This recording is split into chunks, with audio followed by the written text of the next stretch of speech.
தென்னாடுடைய சிவனே போற்றி, எந்நாட்டவர்க்கும் இறைவா போற்றி, காவாய் கனகத்திரளே போற்றி, கைலை மலையானே போற்றி போற்றி. திருச்சிற்றம்பலம். புலியர்கோன் வெப்பொழித்த புகழியர்கோன்களல் போற்றி, ஆலிமிசை கல்மிதப்பில் அணைந்த பிரானடி போற்றி,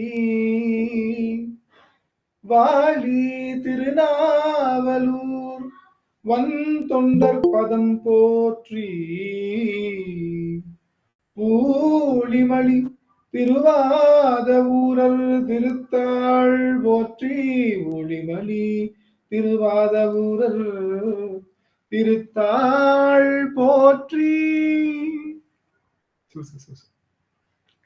ஆடல் வல்லான் சொக்கநாதருடைய திருவருளும், அங்கற்கண்ணி மீனாட்சியுடைய திருவருளும், நால்வர் பெருமக்களுடைய குருவருளும் ஒன்றாகச் சேர்த்து அப்பர் அருள்நெறி மன்றத்திலே அறந்தான் காட்டி அண்ணாமலையாரே என்ற அந்த தலைப்பிலே இன்று பேசுவதற்கு திருவருளும் குருவருளும் கூட்டியிருக்கின்றது. இந்த வாய்ப்பை நல்கிய சாந்தா அம்மையாருடைய திருவடி தாமரைகளையும், இந்த பதிவினை நேரடியாக கேட்டுக்கொண்டிருக்கக்கூடிய அடியார் பெருமக்களுடைய திருவடிகளையும், இணையம் மூலமாக இனி கேட்க இருக்கக்கூடிய அத்தனை அடியார்களுடைய திருவடி தாமரைகளையும் அடியேன் சென்னிமேல் சூட்டி மகிழ்கின்றேன். திருச்சிற்றம்பலம். சிவாயிரம் சிவாயிரம். சிவசிவ. அருமையான தலைப்பு, அறந்தான் காட்டி அண்ணாமலையாரே. அவன் காட்டாது நமக்கு எதுவுமே தெரியாது. சிவபெருமான் காட்டாது அவன் தொட்டு காமிக்காம நமக்கு எதுவுமே தெரியாது. அப்படி அறத்தையும் அவனே காட்டி நிற்கின்றான். அறத்தை காட்டி நிற்கின்ற அந்த பெருமானே நமக்கு அருள் செய்வதற்காக நிற்கின்றான். அறம் என்பதே அருள் செய்வதற்காகத்தான்.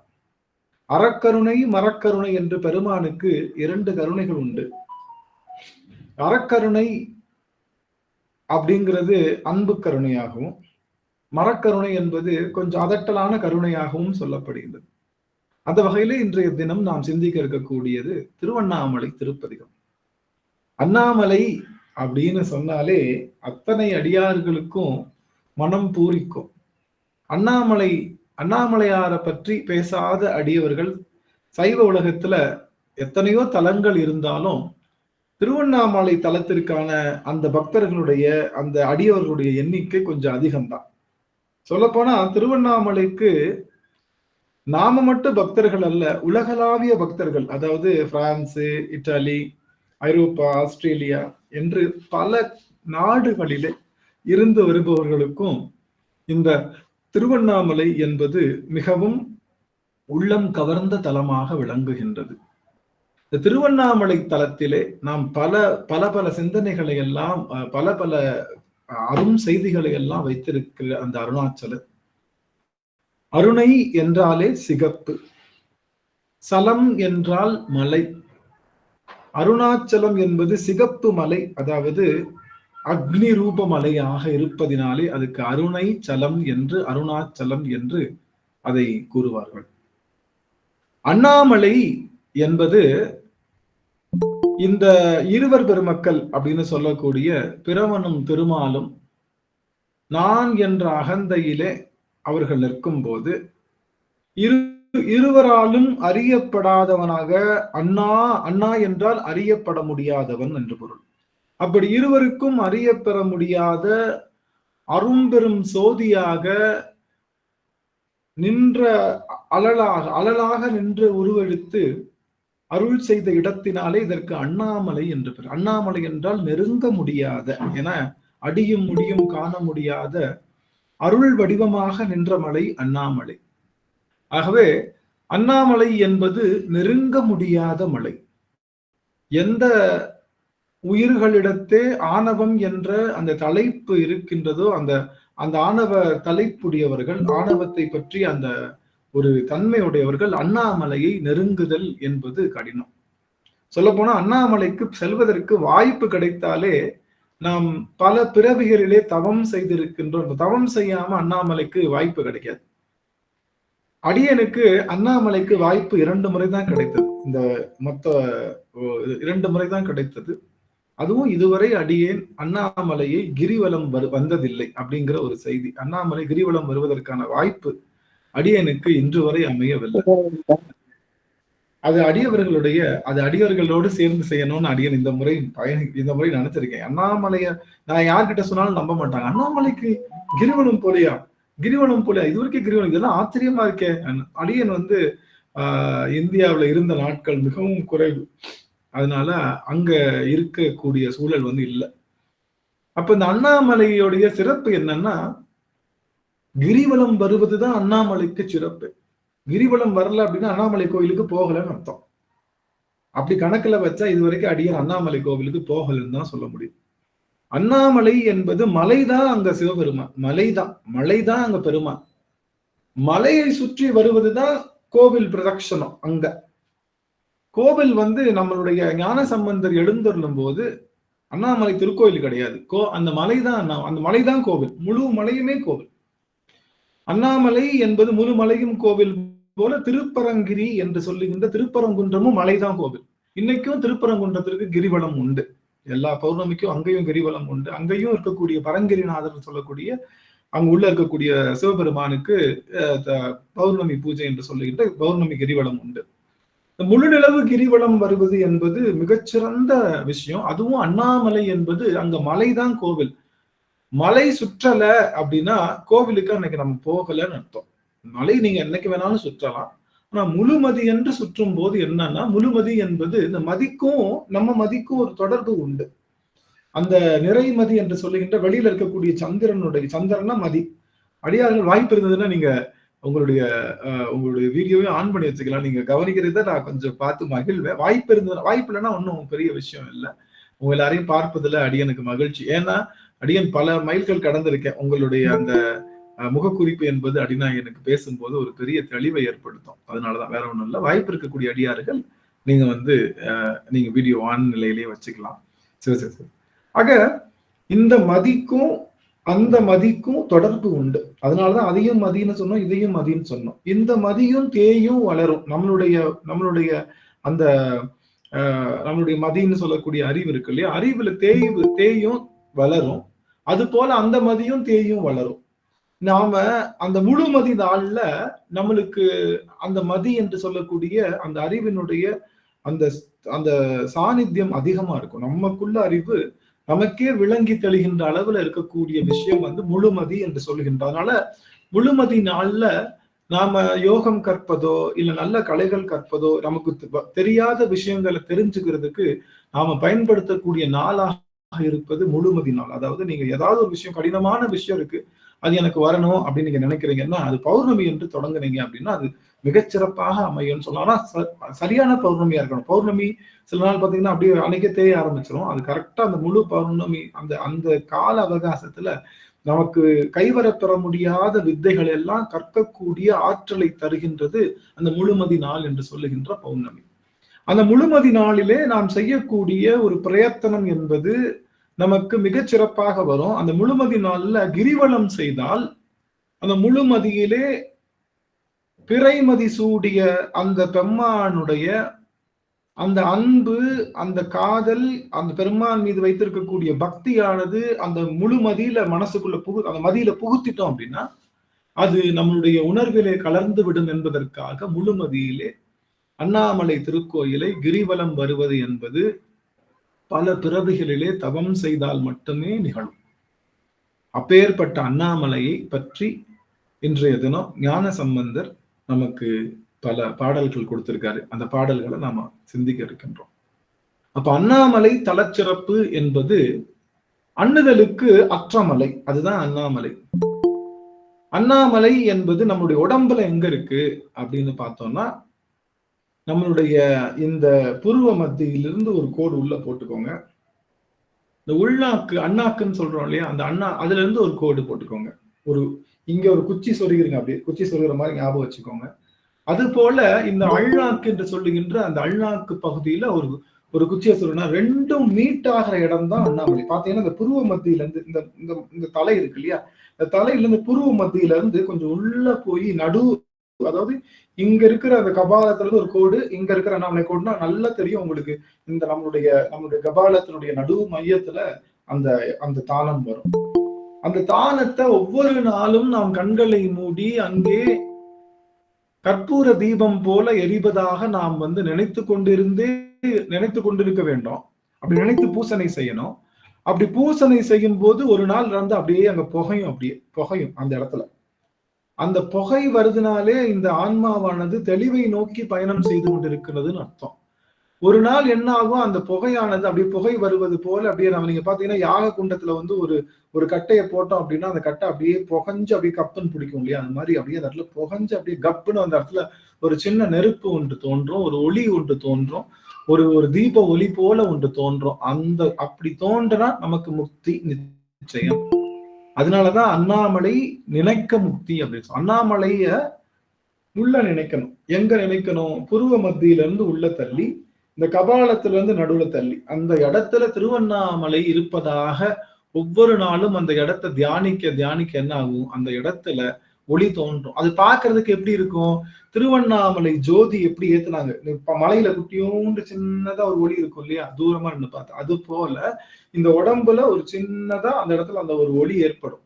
3 மண்டலத்தின் முட்டிய தூணில் 4 பாம்பின் நாவில் உணர்த்தி. இந்த 3 மண்டலம்னு சொல்லுவாங்க. நமக்கு 3 மண்டலம் என்பது நமக்கு வெப்ப மண்டலம், அக்னி மண்டலம், அப்புறம் 3 மண்டலத்துல ஒண்ணு சூரிய மண்டலம்.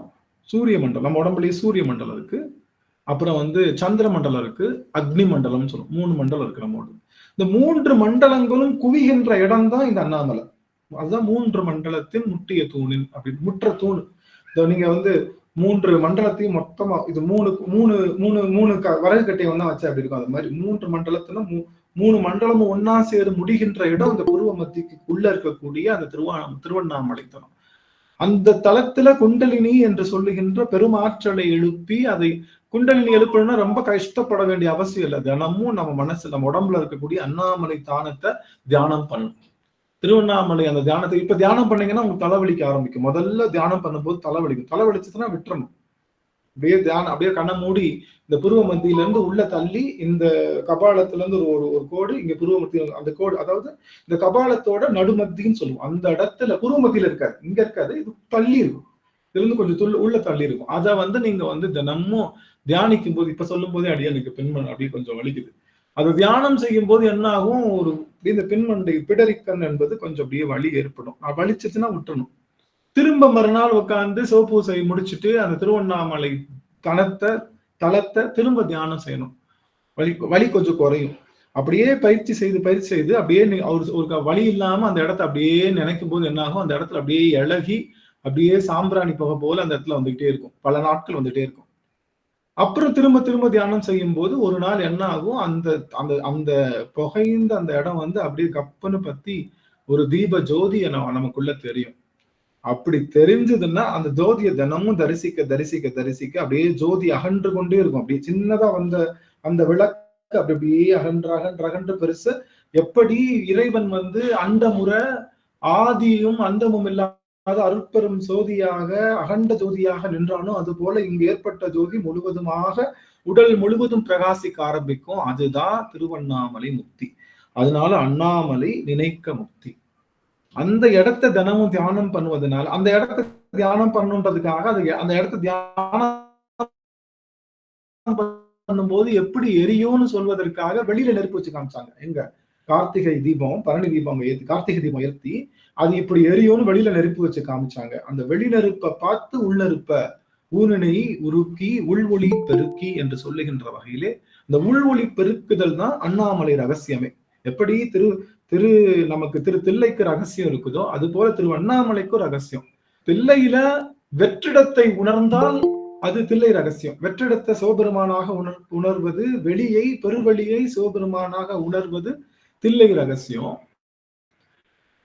நமக்குள்ள இருக்கக்கூடிய அண்ணாமலையை உணர்ந்து அப்பேற்பட்ட அண்ணாமலை தலத்தை நாம் வந்து மிகச்சிறப்பாக இன்றைய தினம் நம்ம பார்க்க இருக்கோம். இது அண்ணாமலை தலத்துக்குரிய சிறப்புகள் எல்லாம். அண்ணாமலை கோயிலுக்கு போயிருக்கோம், இன்னைக்கு அண்ணாமலை தரிசனம் பண்ணிருக்கோம்னா என்ன அர்த்தம்? அண்ணாமலை கிரிவலம் வந்தால் மட்டும்தான் சுவாமிய அன்று தரிசனம் செய்திருக்கோம்னு அர்த்தம். உள்ள இருக்கக்கூடிய அண்ணாமலைநாதர் இருக்கா இல்லையா, லிங்க திருமேனியை பார்த்துட்டு அண்ணாமலை கோயிலுக்கு போயிட்டு வந்துட்டோம் அப்படின்னா அது முழுமை பெறல. அது முழுமை பெறல. எப்பொழுது அந்த முழு மலையையும் அடிவாரத்தை சுற்றி வலம் வந்து நாம் நிறைவு செய்கின்றோமோ அதுதான் திருவண்ணாமலை முழு தரிசனம். அதுதான் திருவண்ணாமலைக்கு போயிட்டு வந்ததுக்கான ஒரு உபாயமே அது. ஏன்னா ஞானசம்பந்தர் வருகை தரும்போது அங்கு திருக்கோவில் வந்து இல்ல, அங்க வந்து மலையே கோவிலாக இருந்தது. அந்த மலையை பற்றி சொல்லுகின்றார். இப்ப இங்க நம்ம பார்க்க இருக்கக்கூடிய பாடல், புத்தகம் வச்சிருக்கீங்களா எல்லாரும்? இது வந்து 1ஆம் திருமுறை 69வது பதிகம். 1ஆம் திருமுறை 69வது பதிகம். அடியார்கள் கிட்ட புத்தகம் இருக்குதுங்களா? எல்லார்கிட்டையும் சுவாமி அடியார்கள் பேசலாம். புத்தகம் வைத்திருக்கீங்களா சுவாமி எல்லாரும்? புத்தகம் வைத்திருந்தீங்கன்னா கைகள்ல எடுத்துக்கொள்ளுங்க. புத்தகம் வைத்து அப்படி இல்லாட்டி சைவம்.orgன்னு சொல்லிட்டு ஒரு வெப்சைட் ஆப் இருக்கு. அந்த ஆப் வச்சிருந்தா கூட அதுல தலம்னு போய் கிளிக் பண்ணீங்கன்னா அண்ணாமலை இருக்கும். அண்ணாமலை தலத்தை கிளிக் பண்ணீங்கன்னா 69வது பாடல் 169ன்னு போட்டிருப்பாங்க. அதை கிளிக் பண்ணி கையில வச்சுக்கிட்டீங்கன்னா உங்களுக்கு இன்னும் கொஞ்சம் அந்த மொத்த தளத்தை அந்த பதிகங்கள் எல்லாம் பாடுவதற்கு படிப்பதற்கு கொஞ்சம் வசதியா இருக்கும். இந்த பதிகம் வந்து குறிஞ்சி பண்ணுல அமைக்கப்பட்ட பதிகம். இந்த பதிகம் அண்ணாமலை பதிகம். இது எல்லாருக்கும் தெரிஞ்ச பாட்டு. அதாவது திருமுறை வகுப்புல நம்ம திருமுறை வந்து அந்த இசை வகுப்பு போனோம்னா கண்டிப்பா இந்த பாட்டு கத்துருவாங்க. அதனால எல்லா ஆதின திருமுறை வகுப்புலையும் இந்த பாட்டு தெரியும். எல்லாருக்கும் தெரிந்த பாடல் தான். பூவார் பூவார் மலர் கொண்டு அடியார் தொழுவார் புகழ்வார் வானோர்கள் அப்படிங்கிற அந்த பாடல் தான் எல்லாத்துக்கும் தெரியும்னு நினைக்கிறேன். எவரேனும் அடியவர்கள் விண்ணப்பிக்கலாம். நமச்சிவாய் அந்த ஒரு பாடல் மட்டும் நம்ம உள்ள 69வது பதிகம் சுவாமி. 1ஆம் திருமுறை 69வது பதிகம் திருவண்ணாமலை பதிகம். எல்லாருக்கும் தெரிஞ்ச பாடுதான். பூவார் மலர் கொண்டு அடிவார் தொழுவார் புகழ்வார் வானோர்கள் மூவார் புறங்கள் எரித்தவனன்று மூவார் கருள் செய்தார் தூமாமலை நின்றதிர வெறுவி தொருவின் நிறையோடும் ஆமாம்பிணமந்தனையும் சாரல் அண்ணாமலையாரே.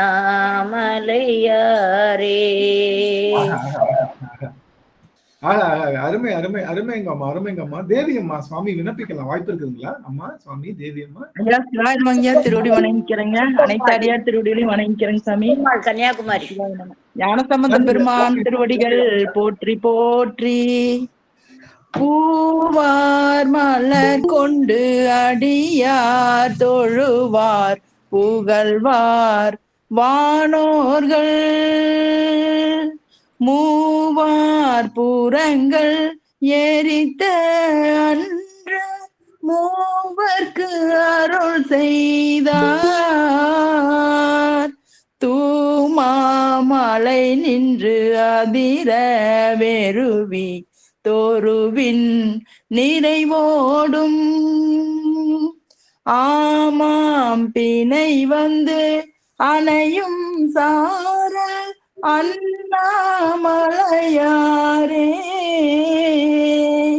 அண்ணாமலையாரே.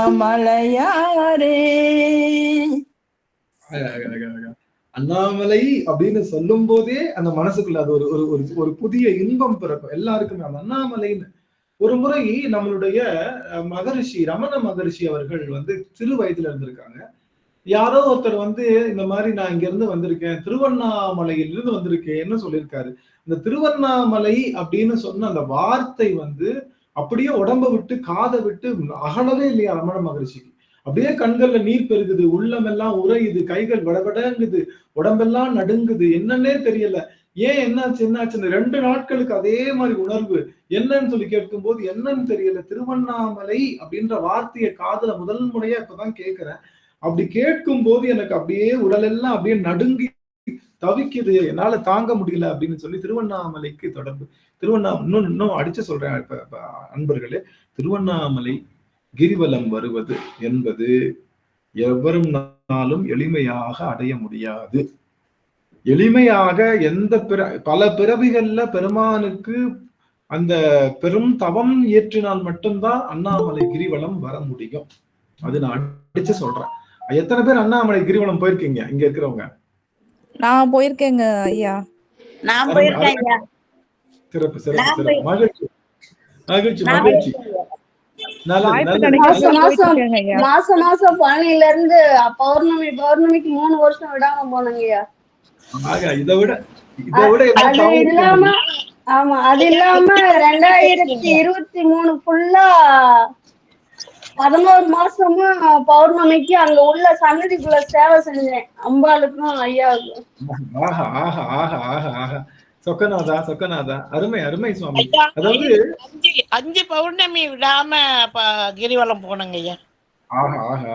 எவ்வளவு பெருமக்கள் எப்படி இருக்காங்க பாருங்களேன். அடியர் பெருமக்கள் திருவண்ணாமலைக்கு 3 வருஷம் போயிருக்காங்க. ஒரே ஒரு தரம் அடியன் போயிருக்கேன் ஐயா. மத்தபடி டிராவல் பண்ணியிருக்கேன், கார்ல போயிருக்கேன், நடந்து ஒரு தரம் போயிருக்கேன் ஐயா. சிறப்பு. ஆனா திருவண்ணாமலைக்கு போயிருக்கோம்னு சொன்னாலே கிரிவலம் வந்ததுதான் கணக்கு. சாமி போய் பார்த்ததெல்லாம் இல்ல கணக்கு கிடையாது. கிரிவலம் வந்ததுதான் கணக்கு. எத்தனை முறை கிரிவலம் வந்திருக்குமோ அத்தனை முறை அண்ணாமலைக்கு போயிருக்கோம். அடியேன் அப்படி கணக்கு வச்சா ஒரு முறை கூட இதுவரைக்கும் அண்ணாமலை போனதில்லை. அதனால வந்த ஊருக்கு வந்து என்ன சாமி, நான் 2 தடவை போயிருக்கேன் ஐயா. அருமை அருமை அருமை அருமைங்கம்மா அருமை. அதாவது மகிழ்ச்சி மகிழ்ச்சி மகிழ்ச்சிங்கம்மா மகிழ்ச்சி மகிழ்ச்சி. ஐயா அடியேன் 23 24 வருஷம் போயிருப்பேங்க. அப்ப ஆரம்பத்துல 2 தடவை மலை சுத்துவாங்க. கிரிவலம் வர்றது 2 தடவை வருவாங்க. அடேங்கப்பா எங்க அப்பா வீடாவே ஆகி போச்சுங்க அது. சுக்கநாதா, வந்த ஊருக்கு வந்தா அடியேன் அழைக்கிறேன் சாமி, நம்ம எல்லாரும் போய் தடவை போயிட்டு வரலாம். எல்லாரும் சேர்ந்து கண்டிப்பா தகவல் கொடுங்கய்யா, வர்றேன்.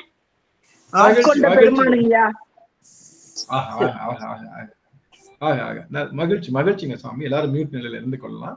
எல்லாரும் மியூட் நிலையில பண்ணிக்கோங்க. ரொம்ப மகிழ்ச்சிங்க சாமி. அதனால அதாவது அண்ணாமலைக்கு கிரிவலம் செய்வது என்பது ஏற்கனவே சொன்ன முழுமதி என்று நம்மளுடைய உடல் முழுமதியும் வெளி முழுமதியும் ஒரு சேர இருக்கும். நம்மளால நிறைய விஷயங்கள் நமக்கு கைவரப்பெறும். அப்பேற்பட்ட ஆற்றலுடையதுனால அந்த முழுமதி நாள்ல நம்ம எது செய்தாலும் வரும். அன்னைக்கு நாம அண்ணாமலையார நினைச்சு கிரிவலம் வருவது, அதாவது திருவண்ணாமலையார மனதில் ஏற்றி கொண்டால் அது முழுவதுமாக இந்த ஆன்மாவில பதியும் என்பதற்காக அந்த முழுமதி நாள்ல நமக்கு வந்து அண்ணாமலை கிரிவலம் செய்யலாம். அந்த அப்பேற்பட்ட அண்ணாமலையார நாம இன்னைக்கு பார்க்க இருக்கின்றோம். அந்த அழகான பாடலும் பாடிட்டாங்க. இந்த திருவண்ணாமலை பதிகம் நம்மளுடைய ஞானசம்பந்த பெருமானால அருளி செய்யப்பட்டது. 69வது பதிகம் குறிஞ்சி பண்ணல அமையப்பட்டது. இத பாத்தீங்கன்னா இந்த பாடல்ல 4 வரிகள் உண்டு. 4 வரிகள்ல முதல் 2 வரி வந்து அண்ணாமலையா இருக்கும். கடைசி 2 வரி வந்து அண்ணாமலை தலத்திற்கும் கொடுத்திருப்பார். சாமி சமமா கொடுத்திருப்பார். இந்த 2 வரியில 4 வரியில முதல் 2 வரி அண்ணாமலையா இருக்கும், உள்ள இருக்கிற அண்ணாமலையா இருக்கும். அந்த வழி கடைசியா இருக்கக்கூடிய 2 வரிகள் வந்து நம்ம அங்க சுற்றி இருக்கக்கூடிய அண்ணாமலை அந்த மலை சிறப்பு, அந்த தலச்சிறப்பை பத்தி சுவாமி சொல்லியிருப்பாங்க. இதுதான் இந்த பாடலை பற்றிய அந்த வடிவமைப்புகள். இந்த முதல் பாட்டுல நமக்கு சாமி சொல்றாங்க, பூவார் மலர் கொண்டு அடியார் தொழுவார் புகழ்வார் வானோர்கள் மூவார் புறங்கள் எரித்தவன்று மூவருக்கு அருள் செய்தார். நம்ம சுவாமியை பத்தி முதல்ல சொல்றார். இது யார் அப்படின்னா, முதல்ல சிவபெருமான் சைவத்துல தொண்டு அப்படின்னு என்னன்னா, அந்த தொண்டு வந்து பக்தி அப்படிங்கிறது வேற, தொண்டு வேற. நல்லா தெரிஞ்சுக்கோங்க அடியவர்கள். பக்தி வேற, தொண்டு வேற, சிவப்பணி வேற. சிவப்பணி வேற. பணி, தொண்டு, பக்தி 3க்கும் வித்தியாசம் உண்டு. பக்தினா நமக்கு ஏதோ வேணும்ன்றதுக்காக சாமி கிட்ட போய் நின்று அவனுக்கு வந்து நம்ம ஒரு சின்ன ஒரு டிரான்சாக்சன் மாதிரி பண்றது பேரு பக்தி. ஒரு சின்ன ஒரு சாமி எனக்கு இது கொடுத்தா நான் எனக்கு தரேன், அது கொடுத்தா எனக்கு தரேன் அப்படின்ற மாதிரி போறது பக்தி. பணி அப்படின்னா சிவப்பணி. அவனுடைய கோவில் பணி இல்லையா, ஆலய கும்பாபிஷேகம், அடியார்களுக்கு வண்ணம்பாளிப்பு, அப்புறம் வந்து இந்த மாதிரி மத்த விஷயங்கள் இதெல்லாம் செஞ்சா அது பேரு பணி. தொண்டு அப்படின்னா அந்த பணியவே தொடர்ந்து செஞ்சா தொண்டு.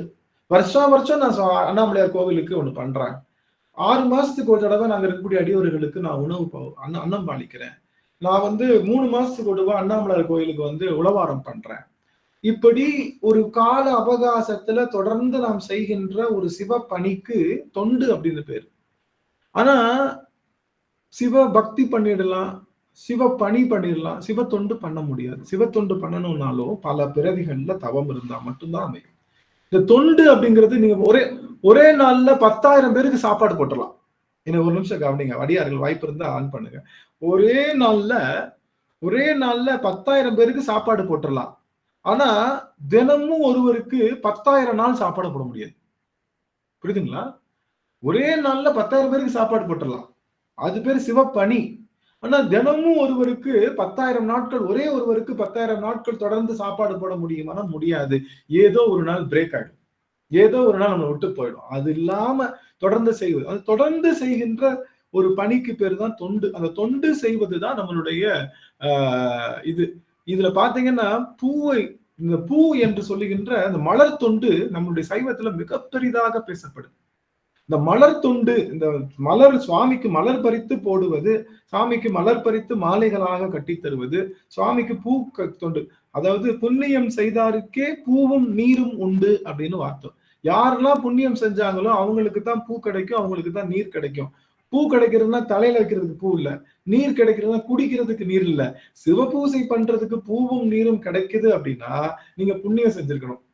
அப்படி பார்த்தா அந்த புண்ணியமும் அடியனுக்கு கிடையாது. அடியன் இங்க இருப்பது எத்தியோப்பியால இருக்கும். இங்க பூக்கள் பறிக்க விட மாட்டாங்க, அதுதான் பெரிய விஷயம். பூ நம்ம பறிக்க கூடாது, அவங்க பூ அந்த செடியிலே இருக்கணும். இந்த ஊர்ல எல்லாம் பூ பறிச்சோம்னா அது பெரிய அவங்க குற்றமா பார்ப்பாங்க. ஆனா எனக்காவது பறிக்கிறப்ப எதுக்கு பறிக்கிறீங்க கேட்பாங்க. இந்த மாதிரி சாமிக்குன்னு சொன்னா அவங்களுக்கு தெரியாது, அதனால இது ஒரு மெடிசனுக்காக, ஒரு மருந்துக்காக நான் பறிக்கிறேன் சொன்னா விட்டுருவாங்க.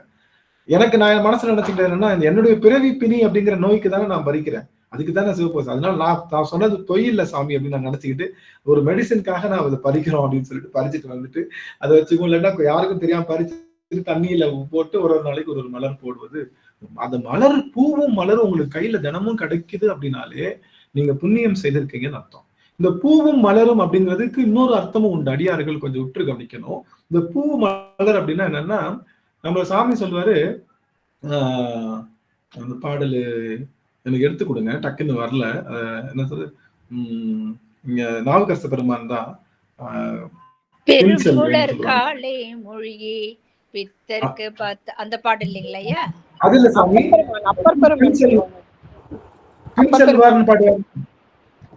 பின்செல்வார் அது என்னது, மாதர் பிறை கன்னியானை மலையான் மகளோடும் பாடி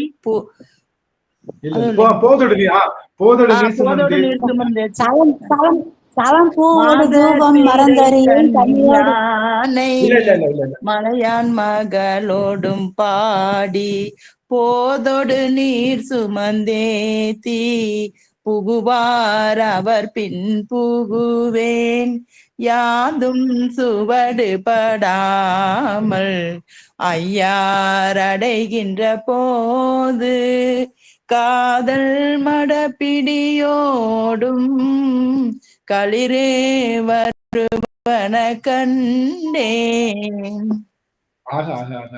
இதுல போதொடு நீர் சுமந்து ஏத்தி அப்படின்னா ரெண்டு பொருள் உண்டு. போது என்றால் மலர்ந்து மலராத அந்த பூ மொட்டாவும் இருக்கும், கொஞ்ச நேரத்துல மலரும், அந்த பூக்கு பேரு போதுன்னு பேரு. அந்த போது என்ற மலரோடு நீர் எடுத்து பெருமானுக்கு அபிஷேகம் செய்வதற்காக செல்கின்ற அடியவர்களுடைய திருவடியை தொடர்ந்து நான் செல்கின்றேன் அப்படின்னு நம்முடைய நாவுக்கரச பெருமான் இந்த பதிகத்துல பாடுறாங்க. ஆனா அதுக்கு இன்னொரு பொருளும் உண்டு. நம்ம கண்ணுக்கு பேரு போதுன்னு உண்டு. நம்ம கண்கள் இருக்கு, இது பேரு கண்மலர்னு பேரு, கண்ணுக்கு கண்மலர் அப்படின்னு பேரு. இது ஏன்னா காலையில மலர்க அப்படின்னா கண்ணு முழிக்குது இல்லையா, நைட் எல்லாம் தூங்கிடுது, அப்படியே குவிஞ்சிருது, அப்படியே ஓப்பன் ஆகுது, குவிஞ்சிருது இல்லையா. அப்போ இந்த கண்ணுக்கு கண்மலர்னு பேரு. இந்த கண்மலர், இந்த போதுல சிவபெருமான நினைக்கும் போது கண்கள் அப்படியே நீர் கோர்க்குமா. அப்படியே இந்த போதோடு நீர் சுமந்து ஏத்து, யாரெல்லாம் சிவபெருமான நினைத்து கண்களிலே நீர் சுமந்து ஏத்தி செல்கின்றார்களோ அவர்கள் பின்னாடி நான் போறேன்னு யார் சொல்றாங்க? நம்மளுடைய திருநாவுக்கரசர் சொல்றாரு. அதனால ஒன்னே ஒரு விஷயம், யாருக்கு புண்ணியம் செய்தாருக்கே பூவும் நீரும் உண்டுன்னா, யாரு புண்ணியம் செய்திருக்கின்றார்களோ அவர்களுக்குத்தான் சிவபூசையில கண்கள்ல நீர் வரும். சிவபூசை செய்யும் போது கண்கள் அப்படியே நீர் பெருக்குது அப்படின்னா அவர்கள் அனைவரும் புண்ணியம் செய்தவர்கள். இந்த மலரோ இந்த நீரோ அது அவன் கொடுத்தது அவனுக்கே கொடுக்குறோம், அது தப்பு. அவன் கொடுக்காத தெரியுமா, இந்த கண்ணீர் நமக்கு கொடுக்கலாம் நம்ம பெருமானுக்காக.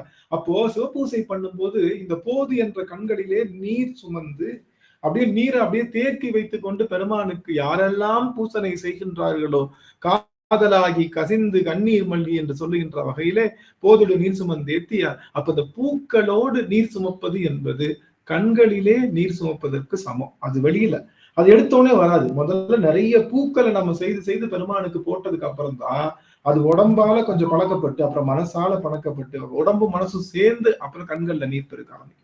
அப்ப உடலால செய்கின்ற தொண்டுல சைவத்துல மிகச்சிறந்த தொண்டாக சொல்வது பூ.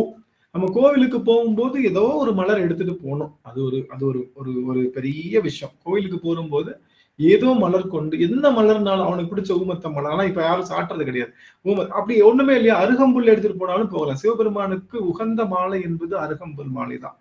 நம்ம எல்லாரும் இப்ப அதை யாருக்கு போட்டோம், விநாயகருக்கு போட்டாங்க. சிவபெருமானுடைய உகந்த மாலை என்பது அருகம்புல் மாலை என்று திருத்தசாங்கத்திலே நம்முடைய மணிவாசக பெருமான் அருகம்புல் தான் அவனுடைய மாலை என்பதை அங்க அடித்து ஆணித்தரமாக ஆமா அருகம்புல்லாவது எடுத்துட்டு போய் சிவபெருமானுக்கு கொடுக்கணும். அப்படி அதாவது யாவர்க்குமாம் இறைவர்க்கு ஒரு பச்சிலை என்பது ஒரு பச்சை இலை இருந்தாலும் பெருமானுக்கு எடுத்துட்டு போய் அவனுக்கு எடுத்துட்டு போகும்போது அந்த வஸ்து மேல அவனுக்கு விருப்பம் இல்லை. ஆனா அந்த எடுத்துட்டு வரப்போற அந்த வர்ற நேரத்துல நம்மளுடைய அன்பு அதுல நிலைச்சிருக்கு இல்லையா, அந்த அன்பை தான் பெருமான் பார்க்கிறான். அதனால அந்த மலர் கொண்டு அடியவர்கள் தொழுகின்றார்களாம். எது பூவார் மலர் கொண்டு அடியார் தொழுவார் புகழ்வார். அப்படி அவங்க எல்லாம் அடியவர்கள் என்ன பண்றாங்க, பெருமானுக்கு மலர் தொண்டு செய்து கொண்டிருக்கின்றார்கள், அவனை தொழுது கொண்டிருக்கின்றார்கள், புகழ்ந்து கொண்டிருக்கின்றார்கள். சிவபெருமான பொல்லா வினையேன் புகழுமாறு ஒன்றறியேன் என்று மணிவாசக பெருமான் அவ்வளோ பெரிய சிவபுராணத்தை புகழ்ந்து சொல்லிட்டு சொல்றாரு, பொல்லா வினையேன் புகழுமாறு ஒன்றறியேன்றார். அப்படின்னா அப்போ இறைவனை புகழணும் அப்படின்னா அதுக்கு நல்வினை இருக்கணும். இறைவனை புகழணும் அப்படின்னா நல்வினை இருக்கணும். அண்ணாமலையம் அண்ணா போற்றி, கண்ணார் அமுத கடலே போற்றி, பராய்த்துறை மேவிய பரணே போற்றி.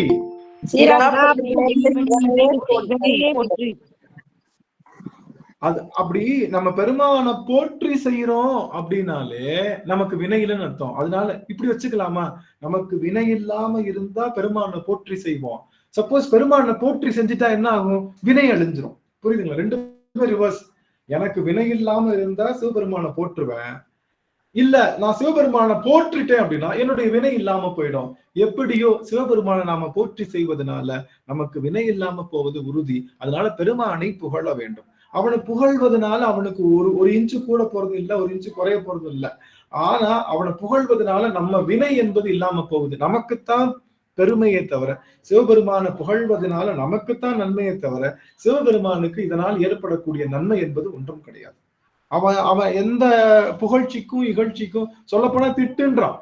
எந்த சாமியாவது என்னை திட்டுன்னு சொல்லுமா? எந்த சாமியாவது என்னை திட்டிட்டு போடணும், என்னை திட்டு சுந்தரா, என்ன நீ பித்தான்னு சொன்ன, பித்தானே என்னை கூப்பிடுறான், என்னை அப்படியே கூப்பிடு என்னைய அப்படின்னு சொல்லி பித்தா பிரைசு கூடி பெருமானே அப்படின்னு நம்முடைய அவரும் ஆக அந்த மாதிரி தன்னை என்ன சொல்றது, பெருமானை புகழ்வதனாலையும் அவனை பூசிப்பதனாலையும் பெருமானுக்கு ஏற்றம் இல்லை, நமக்குத்தான் அந்த ஏற்றம், நம்மளுடைய ஏற்றமே தவிர பெருமானுக்கு. அப்படிப்பட்டது பெருமான் முதல்ல பாடுறாரு, பூவார் மலர் கொண்டு அடியார் தொழுவார் புகழ்வார் வானோர்கள் மூவார் புறங்கள் எரித்த அன்று மூவருக்கு அருள் செய்தார். அப்போ வானோர்கள் இருக்காங்கல்ல, வானோர்களுக்கு என்ன பண்ணோம், இப்ப நாம் என்ன பண்ணோம், பெருமானுக்கு மலர் தொண்டு செய்து கொண்டிருக்கின்றோம். வானோர்கள் என்ன பண்ணிட்டு இருக்காங்கன்னா வானோர்களை காப்பாற்றுவதற்காக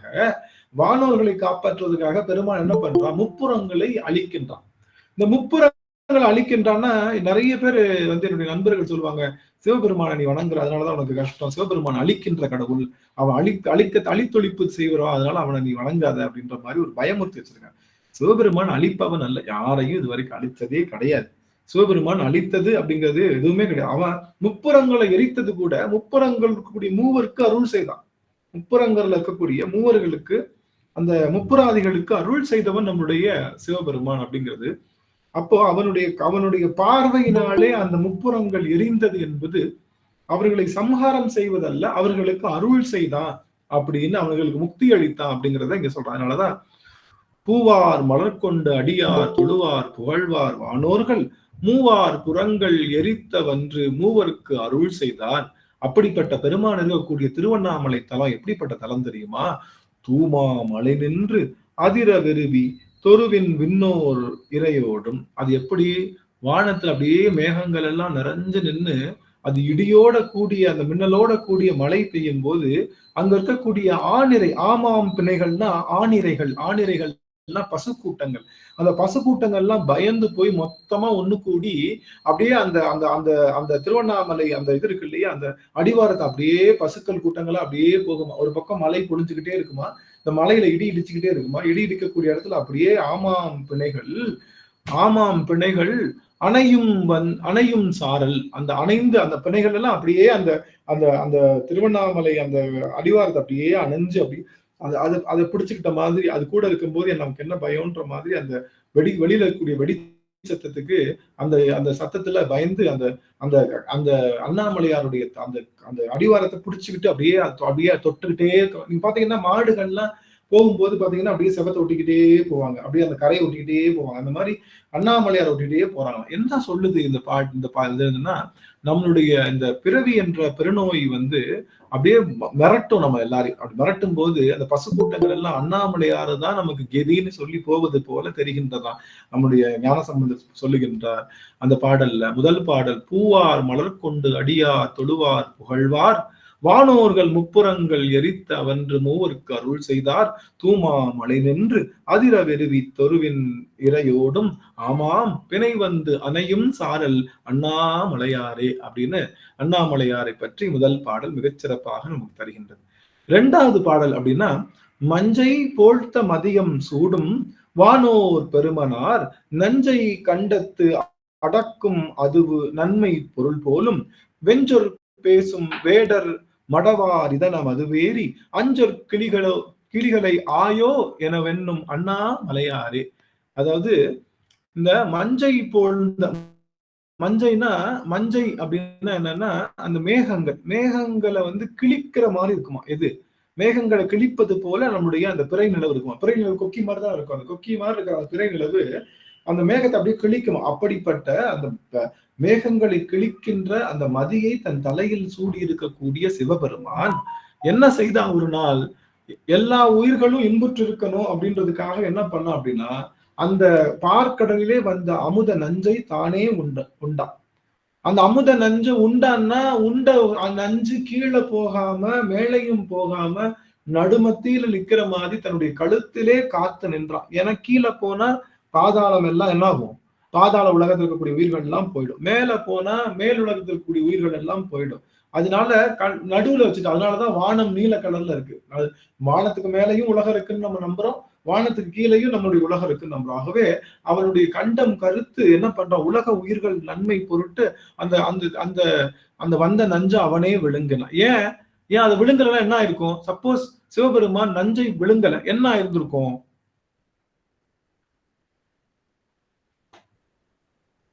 என்ன ஆயிருந்திருக்கும்? அடியார்கள் உலகமே உலகமே இல்ல. எப்படி எல்லா உயிர்களும் அழிஞ்சிருக்கும்? நீங்க தான் பதில் சொல்லணும். எல்லா உயிர்களும் எப்படி அழிஞ்சிருக்கும்? அந்த விஷத்தினுடைய தாக்கம் இருக்கு இல்லையா, விஷம் எல்லா இடத்துலயும் பரவிடும் இல்லையா. அதனால பெருமான் கருணை புரிந்து அந்த விஷத்தெல்லாம் வாங்கி ஒரு ஒரு அளவு உருட்டி அப்படியே சுந்தர பெருமான் கொடுக்க அவர் அப்படியே இது பண்ணிட்டாருங்க. அதாவது உயிர்கள் அப்ப இல்ல, உயிர்கள் படைப்பு, அதாவது நம்ம உயிர்கள் படைக்கல, நம்ம தேவர்கள் மட்டும்தான் இருக்காங்க. இப்ப தேவர்களும் அசுரர்களும் இருந்தாங்க. அந்த பார்க்கடல் கடைஞ்சா முதல்ல என்ன வந்தது, அமிர்தத்துக்கு பதிலா நஞ்சு தான் வந்தது. அந்த நஞ்சு அவங்க எடுக்கலன்னா தேவர்கள் எல்லாம் மாண்டு இருப்பாங்க. தேவர்கள் மாண்டா யார் படைத்தல் தொழில் செய்வது, யார் காத்தல் தொழில் செய்வது, யாரு பஞ்சபூதத்தையும் நிறுத்துவது, இதெல்லாம் இதுக்கு ஆள் வேணும்ல. அப்போ இவர்களை காப்பாத்தினாதான் இவர்கள் என்ன பண்ணுவாங்க, இந்த மனித குலத்திற்கு தேவையான விஷயங்களை செய்து தனுகரண புவன போகங்கள் எல்லாம் படைத்து அவர்களுக்கு கொடு. ஆனா எல்லாத்தையும் செய்வான் அவன் தான் இன்னும் ஆட்டுறான். இப்ப வீடு கட்டணும், நான் ஒருத்தனா செங்கல் வச்சு கட்டினா கட்ட முடியுமா? இல்ல. அதுக்கு நான் தான் இன்ஜினியரா இருந்தாலும் ஒரு நல்ல மேஸ்திரி கூப்பிட்டு கொத்தனார் கூப்பிட்டு சித்தாள் எல்லாத்தையும் வர வச்சு அவங்களுக்கு சொல்லி கொடுத்து இப்படிலாம் கட்டுங்கன்னு சொன்னாதான் இவர் மேற்பார்வையில அது எல்லாமே சிறப்பா நிகழும். அது போல இறைவன் தான் படைத்தல் காத்தல் ஒடுக்குதல் மறைத்தல் அருளல் என்ற 5 தொழில்கள் செய்தாலும் 5 தொழில்களை செய்வதற்கு பணித்து வைத்திருக்கக்கூடிய அந்த தேவர் பெருமக்கள் இருந்தால் தான் இந்த உயிர்களுக்கு நன்மை பயக்கும். ஆகவே அந்த தேவர் பெருமக்களை காத்து இந்த உயிர்களுடைய அந்த நன்மையை பெருக்கி இருக்கான் சிவபெருமான் அப்படிங்கிறது தான் அந்த பாடல்ல சொல்லியிருக்கு. அந்த பாடல்ல பார்த்தோம்னா உனக்கு தெரியும். அதுல பாத்தீங்கன்னா, மஞ்சை போழ்ந்த மதியம் சூடும் வானோர் பெருமனார் நஞ்சை கண்டத்து அடக்கும் அதுவும் நன்மை பொருள் போலும். யாராவது நினைச்சு பாருங்க, நம்ம உடம்புல நஞ்சு அப்படியே மெயின்டைன் ஆயிட்டு இருக்கிற வச்சுக்குவோமா? நம்ம அடுத்தவங்களுக்காக உதவி செஞ்சாலும் நம்ம கிட்ட அந்த நோய் அப்படியே இருக்கிற மாதிரி வச்சுக்குவோமா? இல்ல, அவன் வச்சுக்கிட்டான் நம்ம கிட்ட, அவனுடைய கண்டத்துல கருத்து இருக்கிற மாதிரி வச்சுக்கிட்டு அது என்னது, எல்லாருக்கும் நன்மை செய்ய வந்தது மாதிரி அவன் நினைச்சது என்ன பண்ணிருக்கலாம், அந்த நஞ்ச கண்டத்தை கருக்காம விட்டுருக்கலாம்ல. அவனுக்கு போய் கண்டம் கருத்து இருக்குன்னா என்ன அர்த்தம்? சிவபெருமான் கண்டம் கருத்து இருக்குன்னா என்ன அர்த்தம்? அவங்க நஞ்சு அங்க வச்சிருக்கான்னு அர்த்தம். அந்த நஞ்சை வச்சிருக்கேன்னு காமிக்கிறதுக்காக தன்னுடைய கண்டத்தை அவனுடைய பவளம் போல் மேனியில கண்டம் கருக்க வச்சிருக்கான். ஏன்?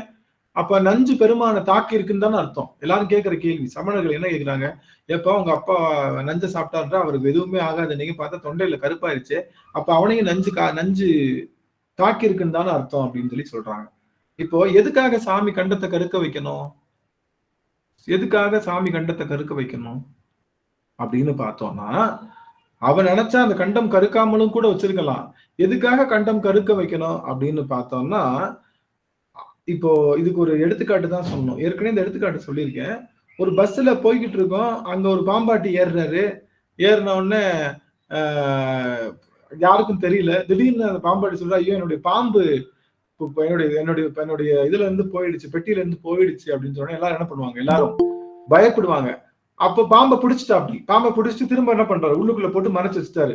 திரும்ப எல்லாருக்கும் என்ன பயம் இருக்கும்? காலை கீழே வைக்கிறதுக்கு பயம் இருக்கு. திரும்ப பாம்பு வந்துருமோ, திரும்ப கிளம்பி வந்துருமோ அப்படின்னு பயந்துகிட்டே இருந்தாங்க. அப்ப அதை புரிஞ்சுக்கிட்ட அந்த பாம்பாட்டி என்ன பண்ணாரு, இந்த பாம்பு எடுத்து தான் கழுத்துல போட்டுக்கிட்டாரு. தான் கழுத்துல போட்டனால என்ன ஆயிடுச்சு, அப்ப எப்ப பார்த்தாலும் சரி என்ன பண்ணுவாங்க, அவங்க கழுத்தை பார்ப்பாங்க, பாம்பு இருக்கா, அப்பாட கீழே வரல, நம்ம கிட்ட வராது.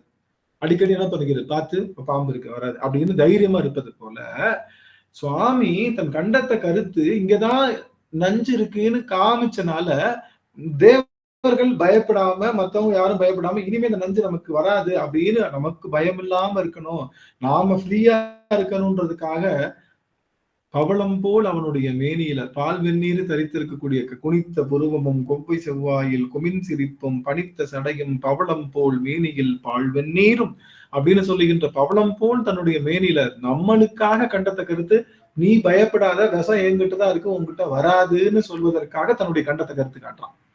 கண்டம் வந்தது அவனுக்கு, அவன் நஞ்சு உண்டா கண்டம் கருத்து இருக்குன்னா நஞ்சு அவனை அஃபெக்ட் பண்ணிருச்சுன்னு கிடையாது. நம்மளுக்காக அவன் கண்டத்தை வேலுக்குமே கருப்பா வச்சுக்கப்ப இந்த இடத்துல தான் இருக்கு, பயப்படாத, இனிமே வராது, அது போல நம் வாழ்வில் வருகின்ற அத்தனை அந்த துன்பங்களையும் அத்தனை இடர்களையும் பெருமான் என்ன பண்றான், தன்னுடைய கண்டத்துல வச்சுக்கிட்டு, நான் கிட்ட உன்னுடைய வினையை நான் வச்சுக்கிட்டேன், கவலைப்படாத, நீ தைரியம் போ, உனக்கு குருநாதர் மூலமாக வினை நீக்கம் செய்கின்றேன், உன் வினை இனிமே உனக்கு வராது, உன் வினை எல்லாம் நான் இங்க வச்சிருக்கேன், நீ பயப்படாம போன்னு சொல்லி நம்மளுடைய எல்லா வினைகளையும் ஏற்று நின்று நமக்கு அருள் செய்த முகம்தான் நீலகண்டன் அர்த்தம்.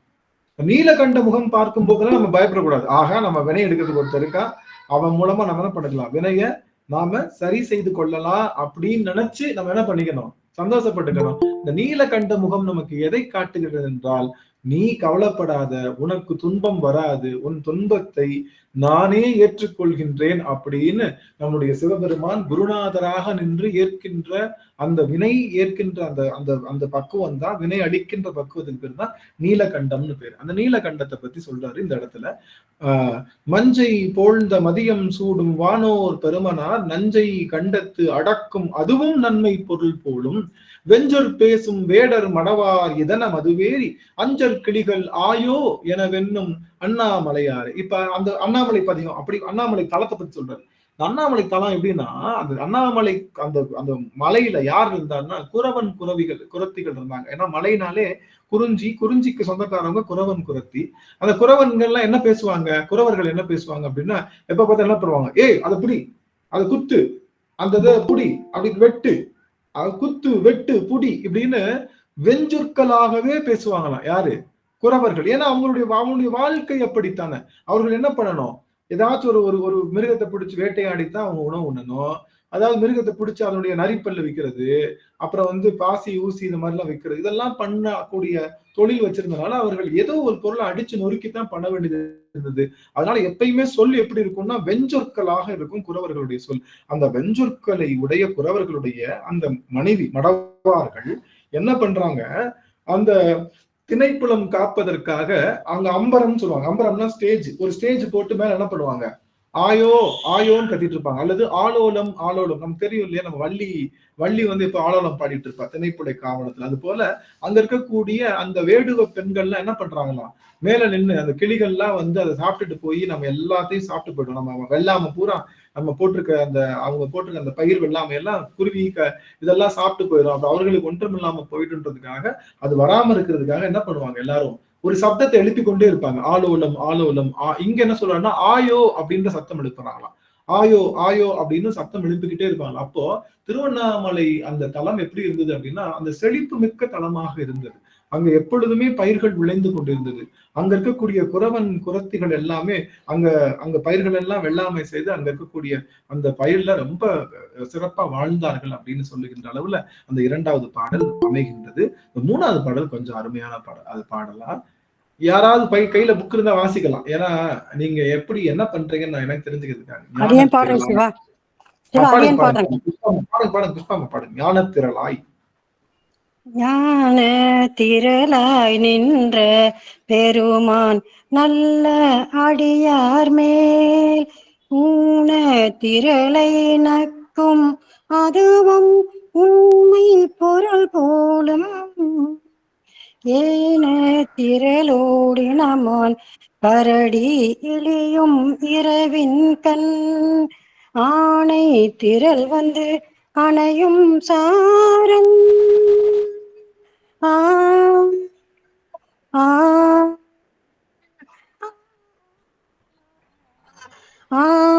அணையும் சாரல் அண்ணாமலையாரே அண்ணாமலையாரே. அருமை அருமை அருமை. இங்க பெருமான் எப்படி இருக்கான்னா ஞான திரளாக இருக்கின்றான். இங்க பெருமான் எப்படி இருக்கான்னா ஞான திரள். நல்லா கவனிங்க, திரள் அப்படின்னா என்ன அர்த்தம்? திரள்னா மொத்தமா ஒண்ணு சேருது. திரள் என்னது? மொத்தமா ஒண்ணு சேர்றதுக்கு பேரு திரள்னு பேரு. சிவபெருமானுடைய அந்த ஞானம் என்பது திரண்டு வந்து ஒரு மலையா நிக்குதான், அதான் அண்ணாமலையாரம். ஞானத்திரள். திருவண்ணாமலைக்கு இன்னொரு பேரு உண்டு, அதுக்கு என்ன பேரு? ஞானத்திரள்னு பேரு. திருவண்ணாமலைக்கு இன்னொரு பேர் என்னது? ஞானத்திரள். ஆமா, எல்லா ஞானத்தையும் திரட்டி வச்சிருக்கா. அதான் ஞானம் எல்லாம் திரண்டு இருக்கிறதுனாலதான் அதான் மலையாவே இருக்கா. எல்லா சிவபெருமானுடைய மொத்த ஞானமும் ஒரு மலையா இருந்தா எப்படி இருக்கும்? அது பேர் தான் ஞானத்திரள்னு சொல்லுவாங்க. ஞானத்திரளாய் அவன் நின்று அடியவர்களுடைய ஊனத்து இருளை நிற்கின்றானா. நமக்கு இந்த ஊனம்னா நமக்கு இருள் தானே ஊனம். இந்த ஆன்மாவினுடைய ஊனம் எதுன்னா, அந்த ஆன்மாவுக்கு இருள் இருக்கு. இந்த அறிவுல என்ன இருக்கு? இருள் கொஞ்சம் போல இருக்கு. அந்த இருளை ஏற துறந்துன்னு சொல்லுவார் நம்முடைய மணிவாசகர். இருள் அப்படி என்ன பண்ணுவாரா, அப்படியே சாமி அப்படின்னு உறிஞ்சிருவாராம். இருளை உறிந்து எடுத்துருவாராம் நம்ம சாமி. ஏன்னா அவன் தான் ஒளி வந்துருச்சுன்னா இருள் என்ன ஆயிடும்? ஆட்டோமேட்டிக்கா இல்லாம போயிடும்ல. அவன் ஞான திரளாக நின்று வரும் அடியவர்களுடைய ஊனத்து இருளை நீக்குவதனால அந்த இடம் மிகச்சிறப்பாக இருக்கா. எப்படி சொல்றாங்க பாருங்களேன். ஞான திரளாய் நின்ற பெருமான் நல்ல அடியவர் மேல் ஊனத்திரளை நீக்கும் அதுவும் உண்மை பொருள் போலும். இப்ப அண்ணாமலை முதல்ல என்ன சொன்னாரு? கண்டத்துல கருப்பா வச்சது யாருக்காக சொன்னாங்க? கண்டத்துல கருப்பா வச்சது தேவர்கள் பயப்படக்கூடாதுன்றதுக்காக. தேவர்கள் பயப்படக்கூடாது, திரும்ப அந்த விஷம் கிளம்பிடும் நினைக்க வேணாம், விஷம் அங்கதான் இருக்குன்னு அடிக்கடி சாமியை பாக்குறப்பெல்லாம் நல்ல வேலை விஷம் அங்கதான் இருக்கு, திரும்ப வந்துடாது, வெம்சாட்டுக்கு எங்கேயாவது இறக்கி வச்சு திரும்ப வந்துட போகுது அப்படின்னு பயப்படாம இருக்கிறதுக்காக, தேவர்கள் பயப்படாம இருக்கிறதுக்காக கண்டம் கருத்து காட்சி கொடுத்தா. இங்க வரக்கூடிய அதனாலதான் ஒரு வார்த்தை போட்டாரு பாருங்களேன். இந்த முக்கியமான ஞான திரளாய் நின்ற பெருமான் நல்ல அடியவர் மேல்ட்டார். என்ன சொல்லிட்டாரு? நல்ல அடியவர் மேல்ட்டாரு. அடியவர் மேல் சொல்லல, என்ன சொல்லிட்டாரு? நல்ல அடியவர் மேல். ஏன்னா சிவனடியார ஆகுவதுல 2 வகை உண்டு. நான் சிவனை வழிபாடு செய்யறேன், சிவனடியாரா இருக்கேன்னா என் குடும்பம் நல்லா இருக்கணும், என்னுடைய குழந்தை நல்லா இருக்கணும், என்னுடைய சமூகம் நல்லா இருக்கணும்ன்ற ஒரு சுயநலத்துல நான் சிவனை வணங்கினாலும் சிவனடியார் தான். எல்லா உயிர்களும் இன்புற்று இருக்கணும் பெருமானே அப்படின்றதுக்காக நான் சிவபூசை பண்றேன் அப்படின்னா அவங்களும் சிவனடியார்கள்லாம். எல்லா உயிர்களும் இன்புற்று இருக்கணும்னு நினைக்கக்கூடிய சிவனடியார்கள்லாம் யாருன்னா நல்ல அடியார்கள். அந்த நல்ல அடியார்கள் கிட்ட இருக்கக்கூடிய ஊன இருளை நீக்குவதற்காக அண்ணாமலையார் எழுந்திருக்காங்க. அப்ப அண்ணாமலையார் கோயிலுக்கு போனா என்ன நினைக்கணும்? உலகம் எல்லாம் நல்லா இருக்கணும், எல்லா உயிரும் இன்புற்று இருக்கணும் நீங்க நினைச்சு அண்ணாமலையார் கோயிலுக்கு போனீங்கன்னா உங்களுடைய ஊன இருளை அழிக்கின்ற மிகச்சிறந்த தொழிலை நம்மளுடைய அண்ணாமலையார் செய்கின்றான் அப்படின்னு அந்த பாட்டுல சொல்லி, ஏனத்து அங்க அந்த அந்த இடம் எப்படி இருக்கு? ஏனத்து திரளோடு இனமான் கரடி இழியும் இரவின் கண். அங்க மலையில இருந்து இறங்குதான். என்னெல்லாம் இறங்குதான்? ஏனம்னா என்னது? பன்றி கூட்டம் கூட்டமா இறங்குதான். மான்கள் எப்பயுமே எப்படி இருக்கும்? ஜோடி மானா தான் இருக்கும். மான் வந்து தனித்து இருக்காது. ஆண் மானும் பெண் மானும் சேர்ந்துதான் இருக்கும். அதே மாதிரி யானையும் தனித்து இருக்காது. ஆண் யானையும் பெண் யானையும் சேர்ந்துதான் இருக்கும். அப்போ இந்த கரடிகளும் எப்படி இருக்கும்னா சேர்ந்துதான் இருக்கும். அதாவது அந்த பேர்ன்னு சொல்லுவாங்கல்ல, பேரா இருக்கும். அந்த பேரா இருக்கிறதுல வந்து மான், கரடி, அப்புறம் வந்து இது மூணும் இருக்கும். ஆனா பன்றிகள் கூட்டமா இருக்கும். இந்த பன்றிகள்லாம் மேல இருந்து தப்பன்னு இறங்கிக்கிட்டு இருக்கான். அதுக்கு கூட என்ன இருக்கு? மான்கள்லாம் கீழே மேய்ச்சல் முடிஞ்சு இறங்கிட்டு இருக்கான். அது கூட என்ன இருக்கு? கரடியும் சேர்ந்து இறங்கிட்டு இருக்கான். கொஞ்ச நேரம் கழிச்சு பார்த்தா யானைகளும் சேர்ந்து இறங்குதான். அப்போ கரடி, மான், புலி, பன்றி இவைகள் எல்லாம் எப்படி சாப்பிடும்? அதிகமா சாப்பிடும். அப்படி சாப்பிட்டாலும் அந்த மலை தன் வளம் குன்றாம இருக்குன்னு அந்த நாட்டு சிறப்பை சொல்றோம். இப்படி எல்லாமே அதுக்குள்ள இருந்தாலும் கூட அந்த திருவண்ணாமலை எப்படி இருந்துதான்? இவ்வளோ மிருகங்கள் இருந்தாலும் கூட திருவண்ணாமலை செழித்திருந்ததா? எல்லா உயிர்களுக்கும் பாதுகாப்பாக ஒரு சரணாலயமாக இருந்தது நம்முடைய திருவண்ணாமலைன்னு சொல்லி, ஞானத்திரளாய் நின்ற பெருமான் நல்ல அடியார் மேல் ஊனத்திரளை நீக்கும் அதுவும் உண்மை பொருள் போலும், ஏனத்திரளோடு இனமான் கரடி இழியும் இரவின் கண் ஆணை திரள் வந்து அணையும் சாரல் அண்ணாமலையாரே அப்படின்னு 3வது பாடல் சொல்றாங்க.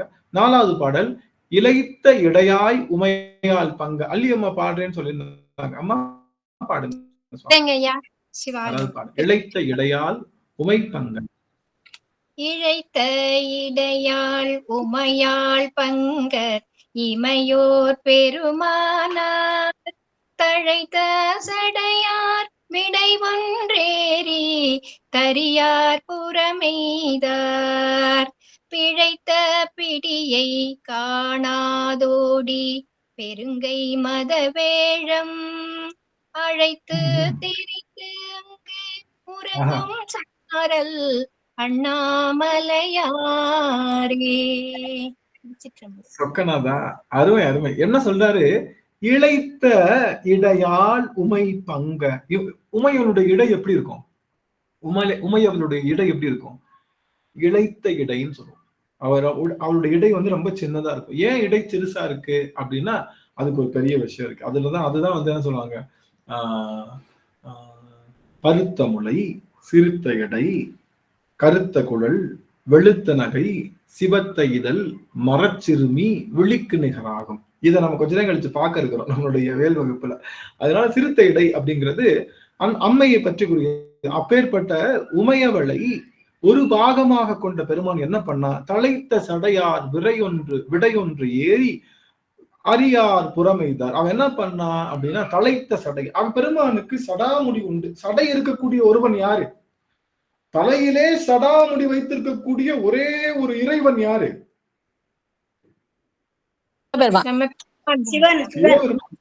சிவபெருமான். சிவபெருமானை தவிர வேறு யாருக்கும் சடாமுடி இல்ல. அவன் சடை முடியவே தலைக்கோலமாக கொண்டவன். அவன் தலையில என்ன இருக்காது? கிரீடம் இருக்காது. கிரீடம் இன்னைக்கு வைக்கிறோம்னு வச்சுக்கோங்க. என்ன அர்த்தம்? இன்னைக்கு நான் உங்களை வந்து ஒரு பதவியில அமர்த்தி வைக்கிறேன் அப்படின்னா என்ன அர்த்தம்? ஒரு நாள் அந்த பதவி முடிஞ்சிரும், இழந்து விடுவோம்னு அர்த்தம். யாருக்கெல்லாம் தலையில திருமுடி சூட்டுறாங்களோ ஒரு நாள் அந்த திருமுடி என்ன பண்ணி ஆகணும்? எடுக்க வேண்டிய சூழல் இருக்கும். கண்டிப்பா எடுத்துருவோம். ஆனா சிவபெருமான் தலையில திருமுடி சூடுவது இல்ல, அதனால எடுப்பதும் கிடைக்காது. அவன்தான் நிரந்தர தலைவன். சிவபெருமான் ஒருவன் தான் நிரந்தர தலைவன் என்பது அவனுடைய சடாமுடி காட்டுகின்றது. அவனுடைய சடாமுடி என்பது அவன்தான் நிரந்தர தலைவன். அவன் என்னைக்கும் மாறாத தலைவன். எத்தனை யுகங்கள் வந்தாலும், எத்தனை தலைவர்கள் வந்தாலும், எத்தனை இறைவன் வந்தாலும், எத்தனை விதமான கடவுளர்கள் வந்தாலும், என்றும் மாறாத நிரந்தர தலைவன் சடை முடியை கொண்ட இடையை மெலிந்த இடையை கொண்ட உமையவளை இடப்பாகம் கொண்ட சிவபெருமான் என்ன பண்றான் அப்படின்னா, அவன் விடையேறி, அவன் விடை என்று சொல்லுகின்ற அந்த அந்த அற வாகனத்துல ஏறுறான். இது ஏன் விடையேறின்னு வார்த்தை சொல்றாங்கன்னா, நல்லா கவனிங்க, சிவபெருமானுக்கு தேவர்களும் ஒண்ணுதான், யாரு அசுரர்களும் ஒண்ணுதான். சிவபெருமானுக்கு வேற வேற கிடையாது. நம்ம தான் தேவர்கள்லாம் நல்லவங்க, அசுரர்கள்லாம் கெட்டவங்க அப்படின்னு சொல்றோம். ஆனா சிவபெருமான் தாயுமானவன். அவனுக்கு குழந்தைங்களுக்கு தாய்க்கு எல்லா குழந்தையும் ஒண்ணுதானே. தாய்க்கு எல்லா குழந்தையும் ஒண்ணுதான். அது நல்ல குழந்தையா இருக்கட்டும், இல்லாத எல்லா குழந்தையும் ஒண்ணுங்கிறப்போ அந்த தாய் என்பவர்களுக்கு அதான் சிவபெருமானுக்கும் தேவர்களுக்கும் அசுரர்களுக்கும் 2 பேருமே ஒண்ணுதான். ஆனா ஏன் முப்புறங்களை மட்டும் அழிக்கிறான் அப்படின்னா, ஏன் முப்புறங்களை மட்டும் அழிக்கிறான்? சுவாமி மியூட் பண்ணிக்கலாம். புஷ்பா அம்மா, அப்புறம் அம்மா நாகர்கோவில் அம்மா, சுவாமி நீங்க மியூட் பண்ணிக்கலாம். நல்லது நல்லது. புஷ்பா அம்மா மியூட் பண்ணிக்கோங்க. இப்போ அந்த தேவர்களும் இவங்க சமந்தான். ஆனா முப்புறங்களை மட்டும் ஏன் இருக்குன்னா, அறத்தை காப்பதற்காக அவர்களை மாற்றான். அறம் என்ன சொல்லுது? தப்பு செஞ்சா தண்டனை கொடுக்கணும்னு சொல்லு. அதனால விடை ஏறும் போதெல்லாம், எப்பொழுதெல்லாம் பெருமான் விடை ஏறுகின்றானோ அப்பெல்லாம் என்ன பண்ணுவான்? தப்பு செஞ்சா தண்டிப்பான். சிவபெருமான் விடை ஏறும் போது, விடைனா என்ன? அறத்தின் மீது அவன் வரும்போது என்ன பண்ணுவான்னா, மரக்கருணையும் செய்வான், அறக்கருணையும் செய்வான். 2மே செய்யக்கூடிய ஆற்றல் விடை மீது ஏறுபவன்.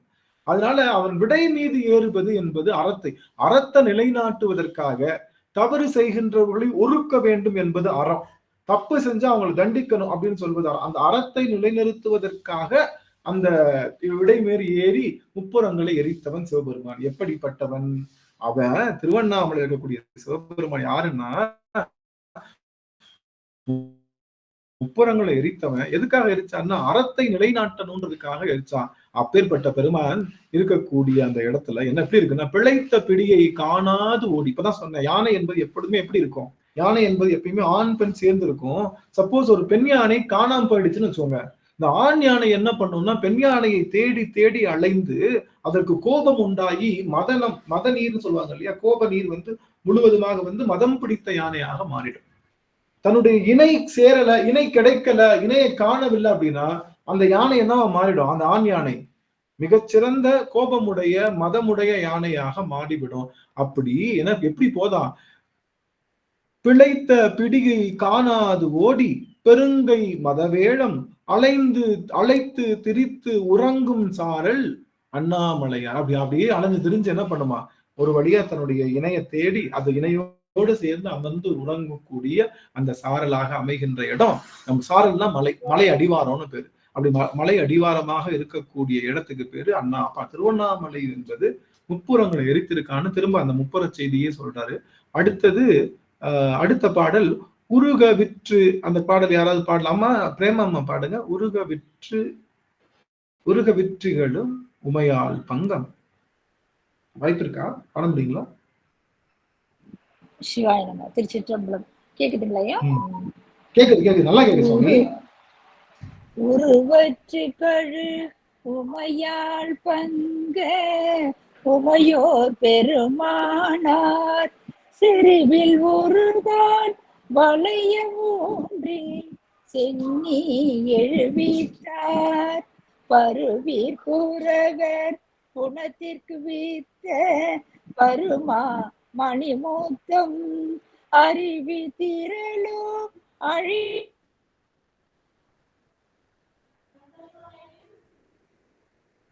இழியும் சாரம். சிவாயனம் கேக்கல போட்டுருக்கீங்க. அருவி திரளோ அழியும் சாரல் அண்ணா மலையாரே. அருமை அருமை. உருவிற்றிகளும் உமையால் பங்க. உருவில் திகழும். எப்படி உருவில் திகழும்? உருவில் அப்படி எப்படி? இப்ப அன்னை பராசக்தி எப்படி இருப்பா? அழகுக்கே வடிவமானவர். உண்ணாமுலை நாயகின்னு பேரு.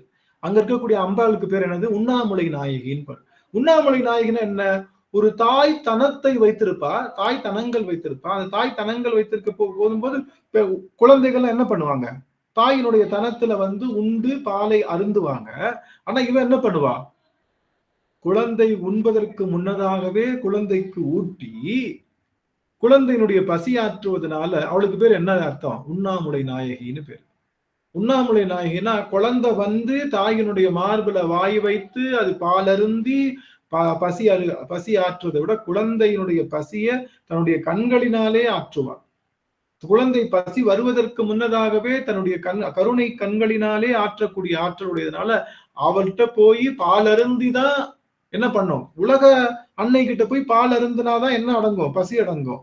ஆனா இங்க ஜெகன்மாதாக இருக்கக்கூடிய உலகத்துக்கே அம்பாலா இருக்கக்கூடிய அன்னை பராசக்தியினுடைய கருணை பார்வை என்ன ஆயிடும், நம்மளுடைய பிறவி பிணி என்ற பசிய போக்கிரும். நாம போய் அவகிட்ட போய் பால் அருந்த வேண்டிய அவசியம் இல்லை. அவளுடைய பார்வையே நமக்கு என்னவா கொடுக்கும், கருணையை கொடுப்பதுனால அவளுக்கு என்ன பேரு, உண்ணாமுலை.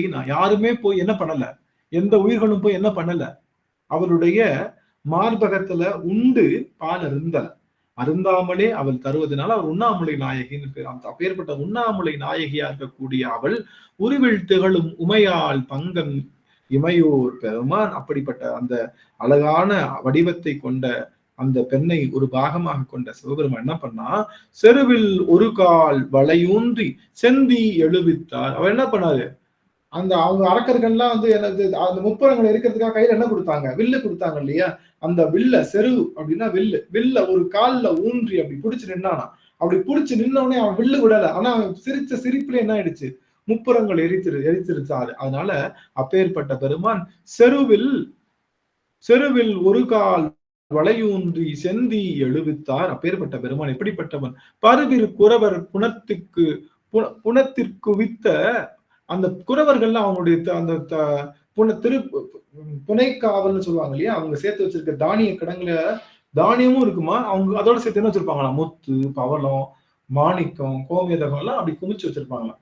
அப்படி குமிச்சு வச்சிருக்கிறப்ப என்ன ஆகும், திடீர்னு மழை பெஞ்சதுன்னா என்ன ஆகும், அப்படியே அந்த மண்ணு அரைச்சிக்கிட்டு வர்றப்போ அந்த அவங்க வச்சிருந்தாங்கல்ல முத்து பவளம் மணி இதெல்லாமே என்ன பண்ணும், அரைச்சிக்கிட்டு வந்து அப்படியே அருவியில வந்து அப்படியே கீழே இருந்து பாத்தீங்கன்னா மேல இருந்து அருவியில என்ன வந்துட்டு இருக்குமா, அருவியில தண்ணி தானே வரும். ஆனா அண்ணாமலையார் கோவில்ல அந்த மழை பெஞ்சா வரக்கூடிய அருவியில என்ன வருமா, முத்து பவளம் மாணிக்கம் கோமேதகம் அந்த தானியம் அது எல்லாமே சேர்ந்து வருமா. ஏன்னா அங்க இருக்கக்கூடிய குறவர்கள் குவித்து வைத்திருக்கக்கூடிய அந்த பவளம் முத்து மணி என்று சொல்லுகின்றவற்றை அப்படியே எளியும் சாரல், எளியும்னா தானாகவே உருண்டு ஓடுகின்ற தானாகவே வழிந்து ஓடுகின்ற அந்த அந்த சாரல் உடையது நம்மளுடைய திருவண்ணாமலையாருடைய கோவில். அப்பேற்பட்ட கோவில்ல அப்ப என்ன இருந்தது, திருவண்ணாமலை கோவில்ல இருக்கக்கூடியவர்கள்லாம் எவ்வளவு செல்வம் மிக்கவர்களா இருந்திருக்காங்க அப்படிங்கிறத நாட்டு சிறப்பை சொல்லுகின்றார்.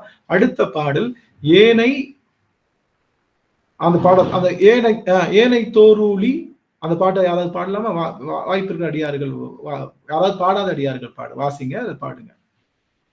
ஏனை தோரூலி பாடுறாங்களா ஐயா, நான் பாட்டுங்களா, பாடுறீங்களா? அம்மா தவிர பாடாதவங்க யாராவது வாசிக்கணும்னு நினைக்கிறீங்களா? இல்ல அம்மா பாட சொல்லிடலாம். பாடுங்க சுவாமி, நீங்க பாடுங்க. புஷ்பம்மா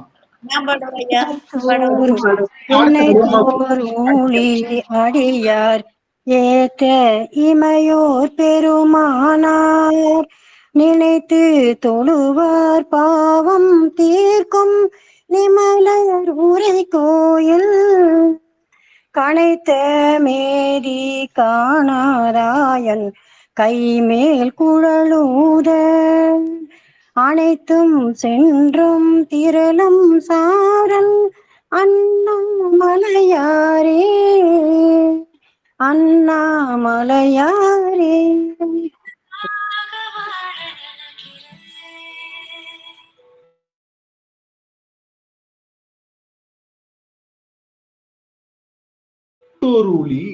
எல்லா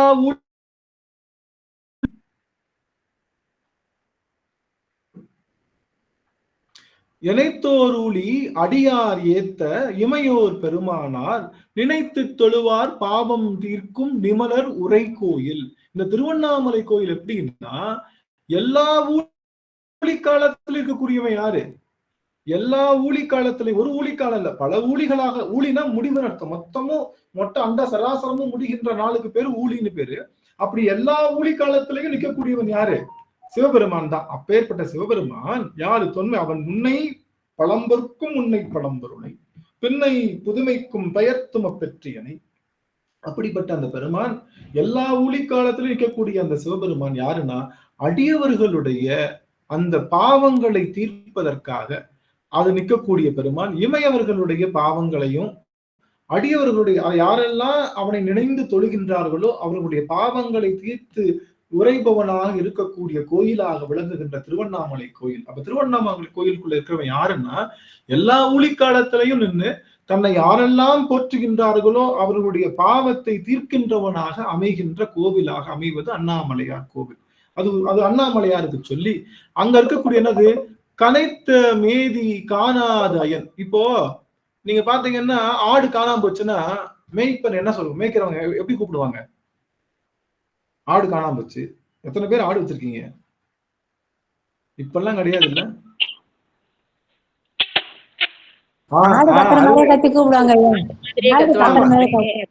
அருமை. ஆடு அந்த ஆடு கணக்குல அப்படின்னு மாடு மாதிரி கணச்சு கூப்பிட்டு பார்ப்பாங்க. பார்த்துதான் இவனோட குரல் கேட்டு என்ன வந்துரும், அந்த ஆடு ஓடி வந்துரும். அப்படி கனைத்த மேதி கனைத்து காட்டுறான், கணைச்சு காட்டுறான். அப்படின்னு அந்த ஆடு கிடைக்கலையாம். ஆடு கிடைக்கலன்னா என்ன பண்ணிட்டானா, அந்த சவுண்டு கூட எங்கதான் போகும், கொஞ்ச தூரம் தான் போகும். உடனே கையில இருக்கக்கூடிய புல்லாங்குழல் எடுத்து இசைக்க ஆரம்பிச்சானா. புல்லாங்குழல் இசைக்க ஆரம்பிச்சு புல்லாங்குழல் சப்தம் ரொம்ப தூரத்துக்கு போகுன்றனால வழி தவறி போன அந்த ஆடுகள் கூட என்ன ஆயிடுமா, திரும்ப வந்து அவனோடு அணைந்து அந்த அடிவாரத்துல வந்து சேர்ந்துருமா.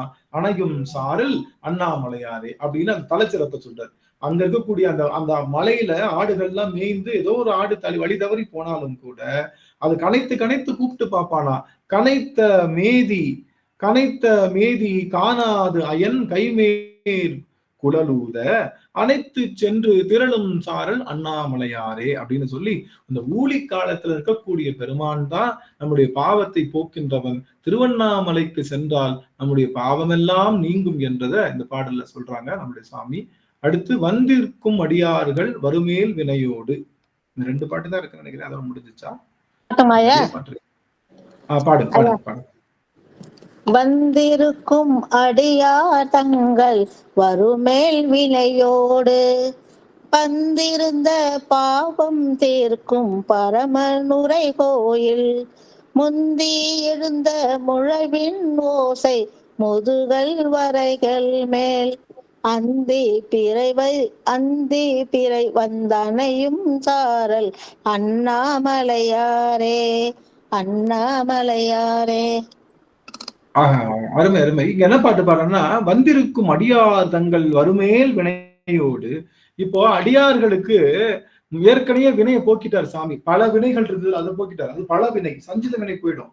ஆனா வருவினைன்னு சொல்லக்கூடிய ஆகாமிய வினை வந்திருக்கும். அந்த ஆகாமிய வினையே நீக்கக்கூடியவன் யாரு?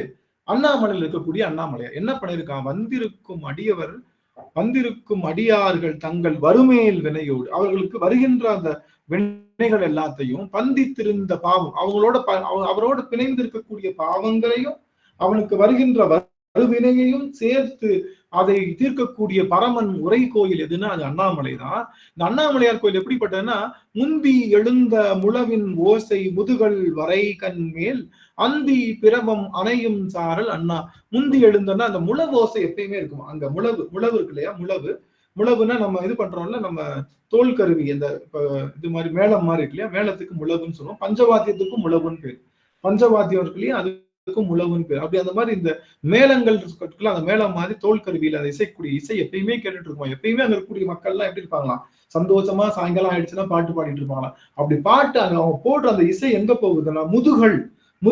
எனக்கு இன்னொரு பேரு அண்ணாமலையாருக்கு என்ன பேரு, அண்ணாமலை கோவிலுக்கு என்ன பேரு, முதுகல் வரைன்னு பேரு. முதுகல் வரைன்னா என்னது, முதுகல்னா பழமையான, கல் என்றால் கல்லு, வரைனா மலை, பழமையான கல் நிறைந்த வரையா. ஏன்னா எல்லா கல்லு வர்றதுக்கு முன்னாடி என்ன கல் வந்துருச்சா, அண்ணாமலை கல் வந்துருச்சா. அந்த அண்ணாமலை கல் தான் முதுமையான கல்.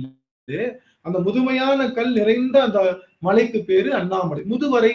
முதுகல் வரைன்னு அண்ணாமலைக்கு இன்னொரு பேர். அந்த முதுகல் வரைனா அது மேல ஒலிக்குதான், ஒளிச்சு அப்படியே அது வந்து அந்தி காலையில அவங்க அடிச்ச அந்த மேளமானது பிறை வந்து சேரும் வரை அவங்க அப்படியே மேளத்தை கொட்டிட்டே இருக்காங்க. அப்படின்னு அர்த்தம், அவர்களுக்கு என்ன இல்ல, அவர்களுக்கு மற்ற வேலையே இல்லை, கேளிக்கைகளையும் சந்தோஷத்திலையும் மகிழ்ச்சியிலையும் ஆடிக்கொண்டிருக்கின்றார்கள் அண்ணாமலையார் கோவில்ல இருக்கக்கூடிய அது அண்ணாமலையார் அந்த மலையை சுற்றி இருக்கக்கூடிய மலைவாழ் மக்கள் அப்படின்னு சொல்லி அந்த அண்ணாமலை சிறப்ப சொல்றாரு. நம்முடைய பாவத்தை போர்க்கும் இடமாகவும் சொல்லுகின்றார்.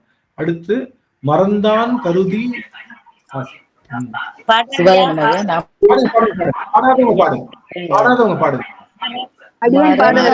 கருதி வலியை நினைந்து மாறா எடுத்தான் தோல் நிறந்தான் முறிய நெறிய ஊன்றி நிறைய அருள் செய்தார் பிறந்தான் காட்டி அருளா என்று தேவர் அவர் வேண்ட அறந்தான் காட்டி அருளி செய்தார் அண்ணாமலையாரே.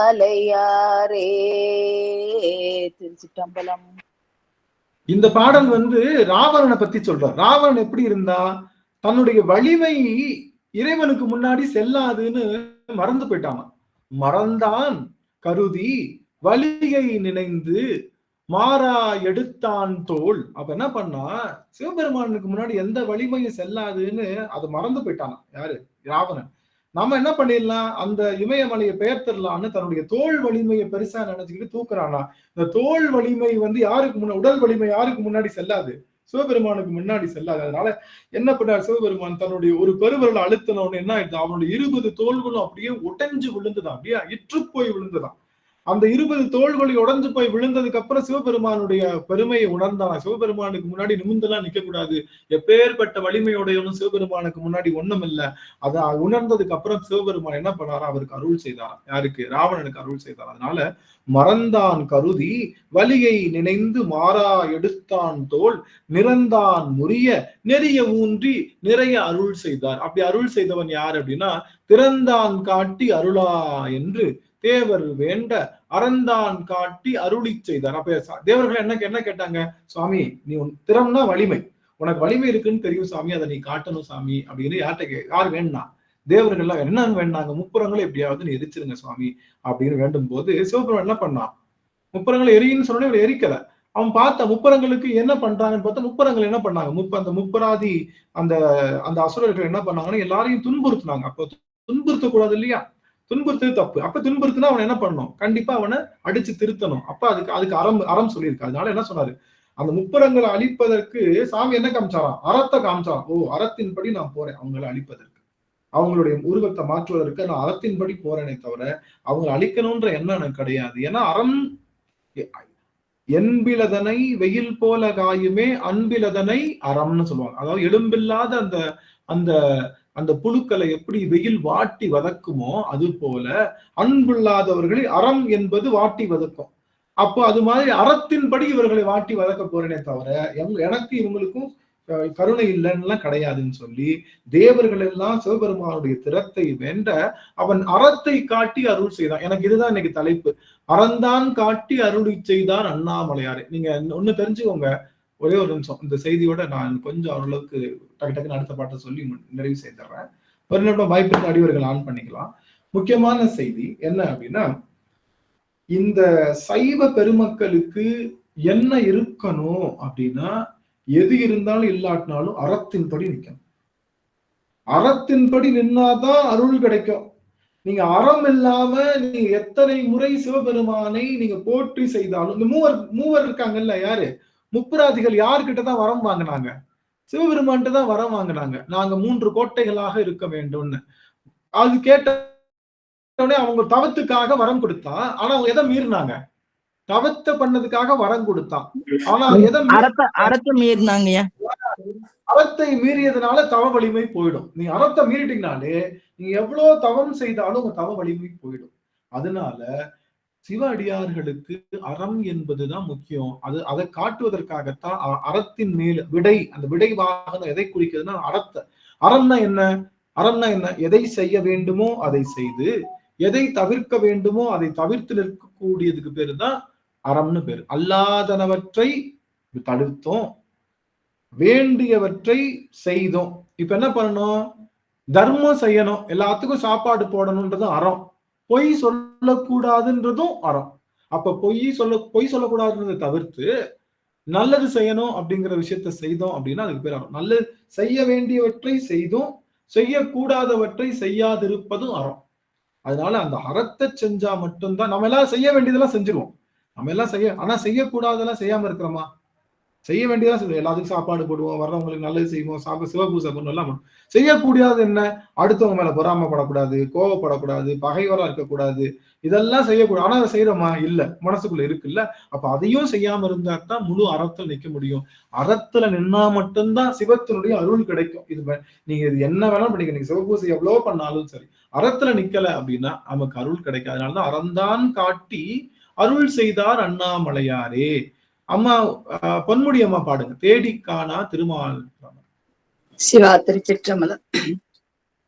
தேடி காணார் திருமால் பிரம்மன் தேவர் பெருமானை மூடி ஓங்கி முதுவே உகுத்த முத்தம் பல கொண்டு கூடி மடவா குவித்து கொல்ல என்று ஆடி பாடி அலக்கும் சாரல் அண்ணாமலையாரே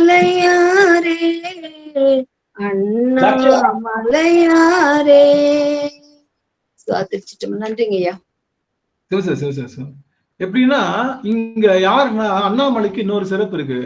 தேடி காண முடியாத திருமாலும் பிரமனும் அதிர்ந்து போய் நின்று அண்ணாமலையாக நின்ற இடம் திருவண்ணாமலை. அப்படிப்பட்ட திருவண்ணாமலையில என்ன நிகழுது அப்படின்னா, முத்து இருக்குல்ல, முத்து எங்க கிடைக்கும்? முத்து எங்க கிடைக்கும்? முத்து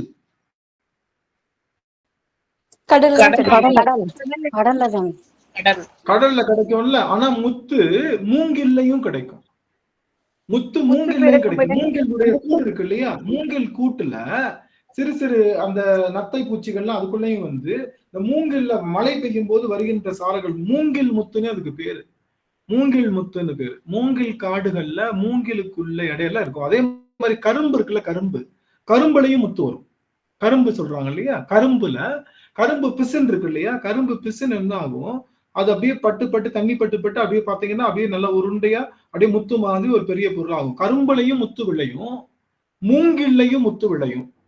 நமக்கு சிப்பியில முத்து விளைவது போல அப்ப மூங்கில் முத்துன்னு தனியா இருக்கு, கரும்பு முத்துன்னு தனியா இருக்கு. அது மாதிரி அந்த முத்துக்கள் அங்க விளைஞ்சிருக்கான் எங்க மூங்கில்ல. அந்த மூங்கில் முத்துக்கள் எல்லாம் எடுத்து இந்த குறவர்கள்லாம் எடுத்து பத்திரமா சேர்த்து வச்சு ஒரு குவியல் மாதிரி வச்சிருக்காங்க. அந்த மூங்கில் முத்துக்கள்லாம் என்ன ஆகுதான், அந்த தண்ணி மழை பெஞ்சு போன மட்டும் அந்த இதெல்லாம் அழிச்சிட்டு வந்துச்சுல்ல, அந்த அந்த வைரம் முத்து பவளம் எல்லாம் அடிச்சிட்டு வந்து, அப்ப இந்த மூங்கில் முத்துக்களையும் அடிச்சிட்டு வருதான்.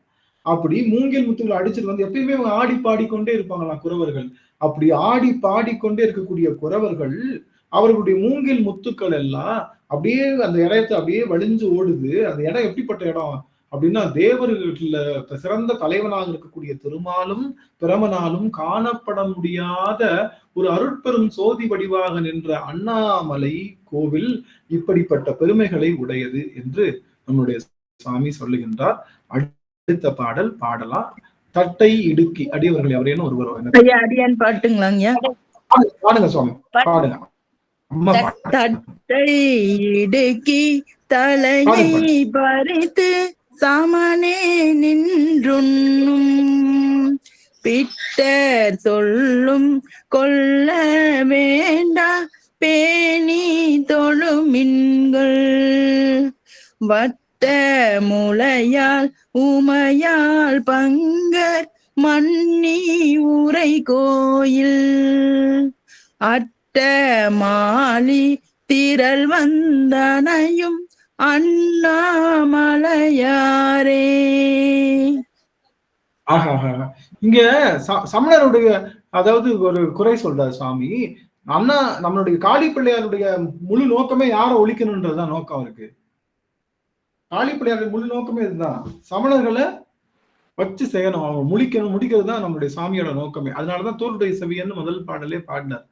அந்த என்ன சொல்றாரு, யாரு சமணர்கள்னா எப்பயுமே பாய் இருக்குல்ல, அதை கக்கத்துல வச்சுக்குவாங்களாம். பாயை வந்து கையில இறுக்கிக்குவாங்க. அவங்களுக்கு வீடு கிடையாது. அவங்க எங்கெல்லாம் விரிச்சு படுக்கிறாங்களோ அதெல்லாம் அவங்களுக்கு இடம். அவங்க கொண்டு போய் பாய விரிச்சுட்டாங்கன்னா அது அவங்களுடைய பள்ளி. அதனால சமணர்கள் தான் அதனால பள்ளின்னு பேரு. நனிக்காட்டு பள்ளி, அப்புறம் வேற என்ன, திருச்சிராப்பள்ளி, வேற என்ன பள்ளி இருக்கு, மகேந்திர பள்ளி, அது மாதிரி நிறைய பள்ளின்னு இருக்கு இல்லையா. பள்ளின்னு வரக்கூடிய இடம்லாம் சமணர்களுடைய இடம். அங்க சமணர்களை வந்து வாதில வென்று அந்த இடத்த சைவத்தலமா மாத்தினதான். அப்ப அந்த இடத்துல சமணர்கள் என்ன பண்ணுவாங்களாம், படுக்கிறதுக்காக ஒரு பாய் வச்சுக்குவாங்களாம். அந்த பாயும் அவங்க உடம்புல என்ன பண்ண மாட்டாங்க, துணி எதுவும் போட மாட்டாங்க.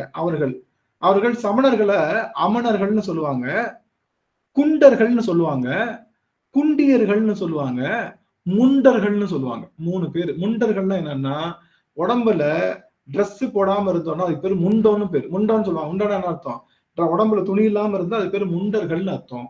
அவர்கள் எப்பொழுதுமே கையில ஒரு அந்த தீர்த்த தொட்டி வச்சுப்பாங்க, அது பேர் குண்டின்னு சொல்லுவாங்க, அது குண்டியர்கள்னு சொல்லுவாங்க அதுக்கு. அப்புறம் அவர்கள் எப்பயுமே சமணங்கால் போட்டுதான் அமருவார்கள். அதனால சமணர்கள் நம்ம கிட்ட இருந்து கத்துக்கிட்ட விஷயம். சமணங்கால் போட்டது நம்ம கிட்ட கத்துக்கிட்ட விஷயம். யாரு, நாம தான் முத சமணங்கால் போட்டு கீழே உட்கார்ந்து சாப்பிடுறது. யாருதான் உட்கார்ந்து சாப்பிடுறது, சைவர்கள் தான் சாப்பிடுவாங்க. அவங்க என்ன பண்ணுவாங்க, நின்னுகிட்டே சாப்பிடுவாங்க. இப்ப பஃபே சிஸ்டம்னா எப்படி இருக்கு, பஃபே சிஸ்டம் போயிருக்கீங்களா, போனா என்ன பண்ணிட்டு தான் சாப்பிடணும்,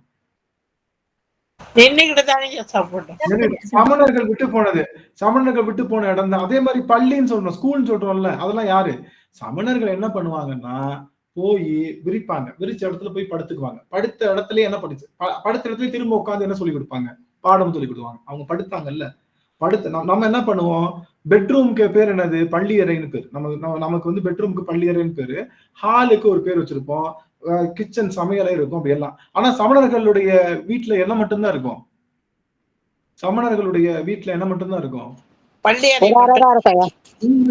அவங்க தூங்குற இடத்துலதான் என்ன பண்ணுவாங்க, சாப்பிடுவாங்க. தூங்குற இடத்துலதான் என்ன பண்ணுவாங்க, பாடம் சொல்லி தருவாங்க. தூங்குற இடத்துலதான் வந்து வைத்தியம் பார்ப்பாங்க. எல்லாமே ஒரே ரூம் தான் அவங்களுக்கு, டிஃபரெண்ட் ரூம்ஸ் கிடையாது. அதனால எந்த இடத்த சொல்லி கொடுத்தாங்க, பாடம் சொல்லி எல்லாம் எங்க போவாங்க, பாடம் சொல்லி கொடுக்க சமணர்களுடைய என்ன சொல்லுவாங்க, குழந்தைகள் நீங்க எங்க பாடம் கத்துக்க போறீங்கன்னு சொல்லிட்டு என்ன சொல்லுவாங்க, சமணர்களுடைய பள்ளிக்கூடத்துக்கு, பள்ளி அறைக்கு போறோம், பள்ளிக்கூடத்துக்கு போறோம்னு சொல்லி இன்னைக்கும் என்ன பண்றோம், நாம பள்ளின்னு வைக்கிறோம். பள்ளி கிடையாது, என்ன பாடசாலைன்னு சொல்லணும், அல்லது பாட பயிலகம்னு சொல்லணும். நாம என்ன சொல்லியிருக்கோம், பள்ளிக்கூடம்னு சொல்றதுனாலதான் என்ன பண்றான் பையன், ஸ்கூலுக்கு போயிட்டு என்ன பண்றான், அவன் பள்ளிக்கூடம் தூங்கிடுறான். அவன் பள்ளிக்கூடம்னு போய் ஏன் தூங்குறான்னா, நம்ம பள்ளிக்கூடம்னு சொல்லி பேர் வச்சனாலதான், அது பள்ளினாலே தூங்குற இடம் தான். அதனாலதான் போய் நல்லா தூங்குறான். வீட்டுல தூங்கினா கூட போர் அடிக்கும், அதனால வாத்தியார் பாடம் நடத்தினா நல்லா தூங்குறான்னு போய். ஆனா பள்ளின்ற வார்த்தை தவறான வார்த்தை. பள்ளின்ற வார்த்தை சொல்லக்கூடாது. என்ன சொல்லணும், பயிலகம்னு சொல்லணும். பயிலகம்னு சொல்லலாம், அல்லது பாடசாலைன்னு சொல்லலாம்.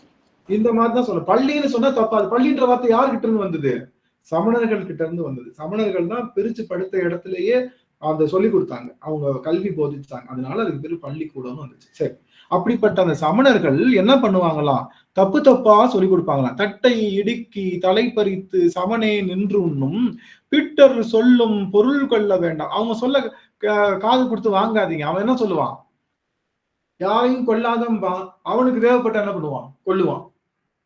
இப்படி செய்யாதம்பா, அவனுக்கு தேவைப்பட்டா மாத்திக்குவான். அப்படிப்பட்ட ஒரு பெரிய கொள்கை இல்லாதவங்க. அவன் சொல்றது எதுவும் கேட்காதீங்க.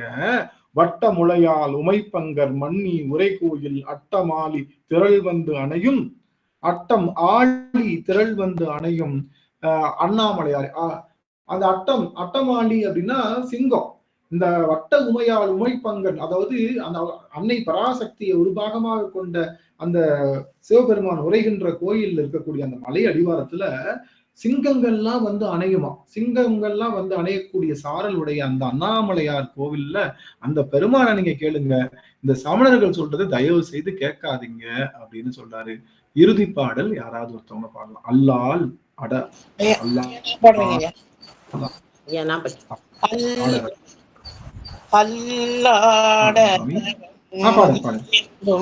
சாரல் அண்ணாமலையாரை நல்லார் பரவ படுவாங்காழி ஞான சம்பந்தன் சொல்லால் மலிந்த பாடலான பத்தும் இவை கற்று வல்லார் எல்லாம் வானோர் வணங்க மன்னி வாழ்வாரே மன்னி வாழ்வாரே. இப்போ திருவண்ணாமலையில என்னெல்லாம் வந்துச்சு அப்படின்னு பார்த்தோம்னா, திருவண்ணாமலையில பன்றி வந்துச்சு, யானை வந்துச்சு, அப்புறம் வந்து ஆடு மேய்க்கிறவன் வந்தான், அதுக்கப்புறம் வந்து சிங்கம் வந்துச்சு, கரடி வந்துச்சு, இனமான் வந்துச்சு, அதுக்கப்புறம் வந்து பசு கூட்டங்கள் வந்தன. இதெல்லாம் ஒரு பாட்டுல சொன்னாலும் கடைசியில என்ன சொல்றாங்கன்னா, இந்த திருவண்ணாமலையில என்ன இருக்குன்னா அல்லுன்னு அர்த்தம். அல்லும் பகலும் அப்படின்னா அல்லுன்னு அர்த்தம். அல்லுன்னா இரவுன்னு அர்த்தம். அல்லுன்னு அர்த்தம் இரவு இல்ல, அல்லுன்னா இரவு. அல்லும் பகலும்னா இரவும் பகலும் அர்த்தம். அல்லும் பகலும் அர்த்தம். அல்லுன்னு அர்த்தம் இரவு. கங்குள் நாள் இரவு, அல்லு நாள். அதனாலதான் அல்லின்னு சொல்லுவோம். அல்லின்னா என்னது? அல்லி இரவில் மலர்வதனால அந்த மலருக்கு பேர் என்ன? அல்லின்னு பேரு. அல்லி இரவுல தானே மலரும். அல்லி மலர். தாமரை மலர் காலையில மலரும், அல்லி சந்திரனை பார்த்து மலரும். அப்ப அல்லு அப்படின்னா இரவுன்னு அர்த்தம். அல்லால் ஆட அரவம். அப்ப நைட் வரும். பாம்பு எப்பதான் வரும்? பகல்ல வருமா? வராது. பகல்ல எல்லாரும் இருப்பாங்க. அது இருட்டுலதான் பாம்பு எப்பயுமே வெளியேறும். பகல்ல மேக்சிமம் பாம்பு வெளியேறாது. அதனால அல்லால் ஆட அரவம் இயங்கும் சாரல் அண்ணாமலையாரை. அப்படி அந்த எப்பயுமே பாம்பெல்லாம் வந்து இறங்கக்கூடிய அந்த அந்த அந்த அண்ணாமலையார் திருக்கோயில் நல்லார் பரவப்படுவான் காளி ஞான சம. இப்ப கடைசியில கடைக்காப்பு பண்றாரு. யார் பண்ணா? ஞான சம்பந்தர் என்ன பண்றாரு? கடைக்காப்பு பண்ற. கடைக்காப்புன்னு என்ன அர்த்தம்? கடைசியில பேரை போட்டு சாத்தி லாக் பண்ணுவார். இந்த பாட்டோட முடியுதுன்னு லாக் பண்ணுவார். இந்த பாட்டுக்கு பலன் சொல்லி லாக் பண்ணுவார். இதுக்கு மேல பாட்டு இல்லைன்னு லாக் பண்ணுவார். யாரு? ஞான சம்பந்தர். ஞான சம்பந்தர் தன் பேரை சொன்னார். ஏன் சொன்னார்? ஒரு நிமிஷம் ஆன் பண்ணுங்க, ஒரே ஒரு நிமிஷம். ஞான சம்பந்தருக்கு தான் பேரை சொல்லணும்னு ஆசையா? ஒரு சைவன் வந்து நான் தான் சொன்னேன், நான் தான் செஞ்சேன்னு சொல்லுவானா? ஏதாவது ஒரு சைவன் வந்து நான் செய்தேன் அப்படின்னு சொன்னா அவன் சைவனா? கிடையாது இல்ல. இப்ப நான் தான் இப்ப பாத்தீங்கன்னா உபயம்னு போட்டிருப்பாங்கல்ல, பெரிய டியூப்லைட் உபயம்னு போட்டு டியூப்லைட்டே மறைக்கிற மாதிரி அவங்க பேரை எழுதி வைக்கிறது பேரு சைவத்தினுடைய அழகு அல்ல. ஆனா ஞான சம்பந்தர் தாம் பேரை போட்டார். ஏன் போட்டாரு? அந்த காலச்சூழல் அப்படி. அந்த காலச்சூழல் என்ன காலச்சூழல்? அவர் வந்த காலச்சூழல் யாருன்னா, அவருக்கு பேரே சமய கோளரின்னு பேரு. பரசமய கோளரி. பல சமயங்களை வெட்டி எறியக்கூடிய கோளரியாக இருந்தனால பரசமய கோளரின்னு பேரு. அது அரிமான்னு பேரு, சிங்கம்னு பேரு. ஏன்னா பல சமயத்துல கூடிய அத்தனை பேரையும் துவம்சம் பண்றதுக்காக வந்தவரு. அந்த காலகட்டத்துல சமணர்கள் என்ன பண்ணுவாங்கன்னா, கூச்சமே இல்லாம இதை யார் செஞ்சான்னு சொல்லுவாங்க, நான் தான் செஞ்சேன்னு சொல்லுவாங்க. அங்க இருக்கிறவன் நம்ம சொல்லிருந்தோம்ல சாமி. இன்னைக்கு பாருங்களேன், என் குணத்தான் நம்ம சொல்றோம்ல, நல்லா கவனிங்க. நீங்க என் குணத்தான் சொல்றாருல யாரு? திருவள்ளுவர் சொல்றாருல. இதுல சமணர்கள் என்ன சொல்றாங்க? எங்க சாமி அருகன் இருக்கார்ல, அருகன்றது அவர்களுடைய கடவுள். யாரு? சமணர்களுடைய கடவுள் பேர் வந்து அருகன். அந்த அருகனுக்கு என் குணம் இருக்குன்னு சொல்லி இப்ப வர்றாங்க. புரியுதுங்களா? நல்லா புரியுதுங்களா? அருகனுக்கு என் குணம் இருக்குன்னு இப்ப அந்த என் குணத்தான் யாருன்னா எங்களுடைய அருகன்னு சொல்றாங்க. யாரு? சமணர்கள். அதனாலதான் சாமி என்ன சொல்றாரு? எங்க அப்ப நெத்தியில சுடலை பொடி பூசுறவேன்ட்டாரு. சுடலை பொடி பூசுற எவனாவது ஒருத்தர் இருக்கானான்னு கேட்டேன். எவனாவது ஒருத்தர் இருக்கானா? சிவபெருமானை தவிர யாராவது இருக்காங்களா? இல்ல, யாருக்கும் பொருந்தாது. ஒரு பாகத்துல பெண்ணை வச்சிருக்கான்னு சொல்லிட்டாரு. யாருக்கு பொருந்தாது. அவன் எப்பயுமே அவன் வந்து இடையில கோவரம் மட்டும் கட்டியிருப்பான். யாருக்கு பொருந்தாது? சமணர்களுக்கு பொருந்தா. ஏன்னா அவர்கள் ஆடையோட இருப்பாங்க. அவன் வந்து எப்பொழுதுமே வந்து பழி தேர்ந்திருப்பான், பிச்சை எடுத்து சாப்பிடுவான் அப்படின்னு பல அவனுடைய அங்க அடையாளத்தெல்லாம் சொல்லி நம்மளுக்கு ஞான சம்பந்தம் சொல்வதற்கு எதுன்னா அந்த காலகட்டம் அப்படி இருந்தது. இவர் சொன்ன நல்ல கான்செப்ட் எல்லாம் யாருன்னு சொல்லிடுவாங்க, சமணர்னு சொல்லிடுவாங்க, என்னன்னு சொல்லிடுவாங்க. நீங்க கவனிங்க, ஒரு நல்ல பேப்பர் இருக்கு, நல்ல எக்ஸாம் எழுதியிருக்கான் பையன். என்ன பண்ணுவாங்க? அந்த எக்ஸாம் பேப்பர் அப்படியே பிச்சுட்டு மேல உள்ள கவர் மட்டும் மாத்தி யாரு பேப்பர்ன்றாங்க, இது நான் எழுதின பேப்பர்ன்றாங்க. புரியுதுங்களா? புரியலையா சாமி? புரியுதுங்களா? சமணர்கள் அப்படி இருந்தாங்க. அப்படி இருந்த காலம். அதனால என்ன சாமி ஒவ்வொரு பாட்டுலையும் தாம் பேர் எழுதிட்டார். ஒவ்வொரு பாட்டுலையும் தாம் பேர் எழுதிட்டார். நான் தான் தாம் பேர் எழுதினா கூட ஞான சம்பந்தர் யார பாடினான்னு சொல்லிடுவாங்க. கடைசியில ஞான சம்பந்தர் சமண தெய்வத்தை தான் பாடினாரு, சமணர்களுடைய அந்த விஷயத்தை தான் பாடினாருன்னு சொல்லிடுவாங்க. அதுக்காக என்ன பண்ணாரு, ஒவ்வொரு பாட்டுலையும் சிவபெருமானுடைய அங்க அடையாளத்தை சொல்லிட்டார். சிவபெருமானுடைய அங்க அடையாளத்தை சொல்லாம அவர் அந்த பாடலை சமணர்களை திட்டியும் ஒரு பாட்டு எழுதிட்டார். ஏன் திட்டி பாட்டு எழுத என்ன பண்ண மாட்டாங்க அவங்க, இந்த பாட்டை என்ன சொல்ல மாட்டாங்க, அவங்க பாட்டு சொல்ல மாட்டாங்க. உங்கால பாட்டு எழுத எப்படி சொன்ன உனையவே திட்டிருக்காயா அப்படின்னு சொல்லுவாங்க. அதனால அங்கேயும் சொல்லியிருக்காங்க. அதனால சமணர்கள் அவர் வாழ்ந்த காலத்துல சமணர்கள் என்ன பண்ணாங்கன்னா தமிழ் திருட்டும் பண்ணிடுவாங்க. தமிழை திருடி என்ன பண்ணிடுவாங்க, எங்கெல்லாம் நல்லா இருக்கோ அதெல்லாம் எங்கதும் சொல்லிடுவாங்க சமணர்கள் எல்லாம். அதனால இவர் என்ன பண்ணாரு, முடிக்கும் போது காப்பிட்டார். முடிக்கும் போது என்ன பண்ணாரு, முடிக்கும் போது தான் பேரை சொல்லி இந்த பாட்டுக்கான பொருளை சொல்லி அவர் தான் அந்த பாட்டு முடிக்கிறார், காப்பிடுறாரு. அப்படி அதனால இதுக்கு பேர் என்னது, திருக்கடை காப்புன்னு பேரு. இந்த திருக்கடை காப்பை முத செய்தது யாருன்னா சமணர்களுக்கு, அதாவது மன்னிக்கணும், ஞான சம்பந்தருக்கு முன்னாடி பல நூற்றாண்டுகளுக்கு முன்னாடி காரைக்கால் அம்மையார் தான் முத கடைசி முடிக்கிறப்ப காரைக்கால் பேய் என்று தன்னுடைய அற்புத திருவந்தாதிக்கு பாடி காப்பு விடுறாங்க. முத காப்பிடுறாங்க. அப்பெல்லாம் அவங்களுக்கு பயம் இல்லை, அதனால கடைசி பாட்டை மட்டும் பாடி காப்பிட்டாங்க. அதனால அதே பாட்டை என்ன பண்றாங்க, அதே இதை இவரும் என்ன பண்றாரு, காப்பிடுறாரு. இவர் ஏன் காப்பிடுறாருன்னா அந்த வாழ்ந்த காலம் தமிழ் திருட்டு, அந்த அறிவு திருட்டு செய்யக்கூடிய காலம். அதனால அவர் காப்பிட்டார். புரியுதுங்களா? அவருக்கு என்ன ஆசை இல்லை, நான் சொல்லிக்க ஆசை இல்லை. அதனால அவர் காப்பிட்டாரு. அதை காப்பிட்டு செஞ்சு முடிச்சார். அப்ப சமணர்கள் வாழ்ந்த இடத்துல நம்மளுடைய முதல்ல யார் பண்ணா, நம்மளுடைய காரைக்கால் அம்மையார் தான் முத காப்பிட்டாங்க. காரைக்கால் அம்மையார் பாடினாங்கல்ல அந்த பாட்டு அற்புத திருவந்தாதி, அது என்ன ராகம்னா, அது என்ன ராகம், நட்டப்பாட. அந்த நட்டப்பாடையில தான் இவர் என்ன பண்ணாரு, பாட்டு தோடுடைய செவி அந்த ராகத்துல இவர் ஆரம்பிச்சாரு. அம்மா செஞ்ச கடைக்காப்பு இவர் செஞ்சார். புரியுதுங்களா? அம்மா முழு பாட்டு 100 பாட்டுக்கு ஒருதான் கடைக்காப்பு பண்ணாங்க. இவர் என்ன பண்ணாரு, 10 பாட்டுக்கு ஒரே கடைக்காப்பு பண்ணிட்டார்.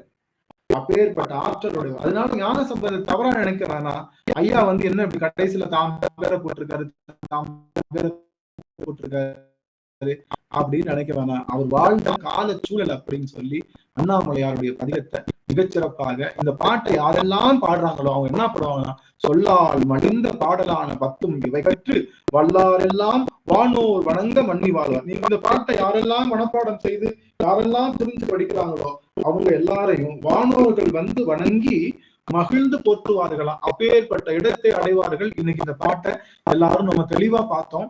ஒவ்வொரு வரிக்கும் அர்த்தம் சொல்லி பார்த்தோம். அப்படிங்கறதுனால நம்மளையும் என்ன பண்ணுவாங்க, வானோர்கள் எல்லாம் ஏற்றுவார், நம்மளையெல்லாம் வானோர்கள் எல்லாம் ஏற்றுவார்கள் அப்படின்னு சொல்லி இந்த அளவுல இந்த வாய்ப்பை நல்கிய அத்தனை அடியார் பெருமக்களுக்கும், எல்லாரும் அருமையா கலந்து கொண்ட அத்தனை அடியார் பெருமக்களுக்கும், இந்த வாய்ப்பை மிகச்சிறப்பாக நல்கிய அப்பர் அருள்நெறி மன்றத்திற்கும், சைவ அடியார் பெருமக்கள் அனைவருக்கும், இதை பார்த்து கொண்டிருக்கக்கூடிய அந்த இணையம் வழியாகவும் நேரடியாகவும் பார்த்து கொண்டிருக்கக்கூடிய அத்தனை அடியார்களுடைய திருவடி தாமரைகளையும் அடியேன் வணங்கி மகிழ்ந்து இந்த அளவினோடு நிறைவு செய்கின்றேன். திருச்சிற்றம்பலம். சிவாய நம.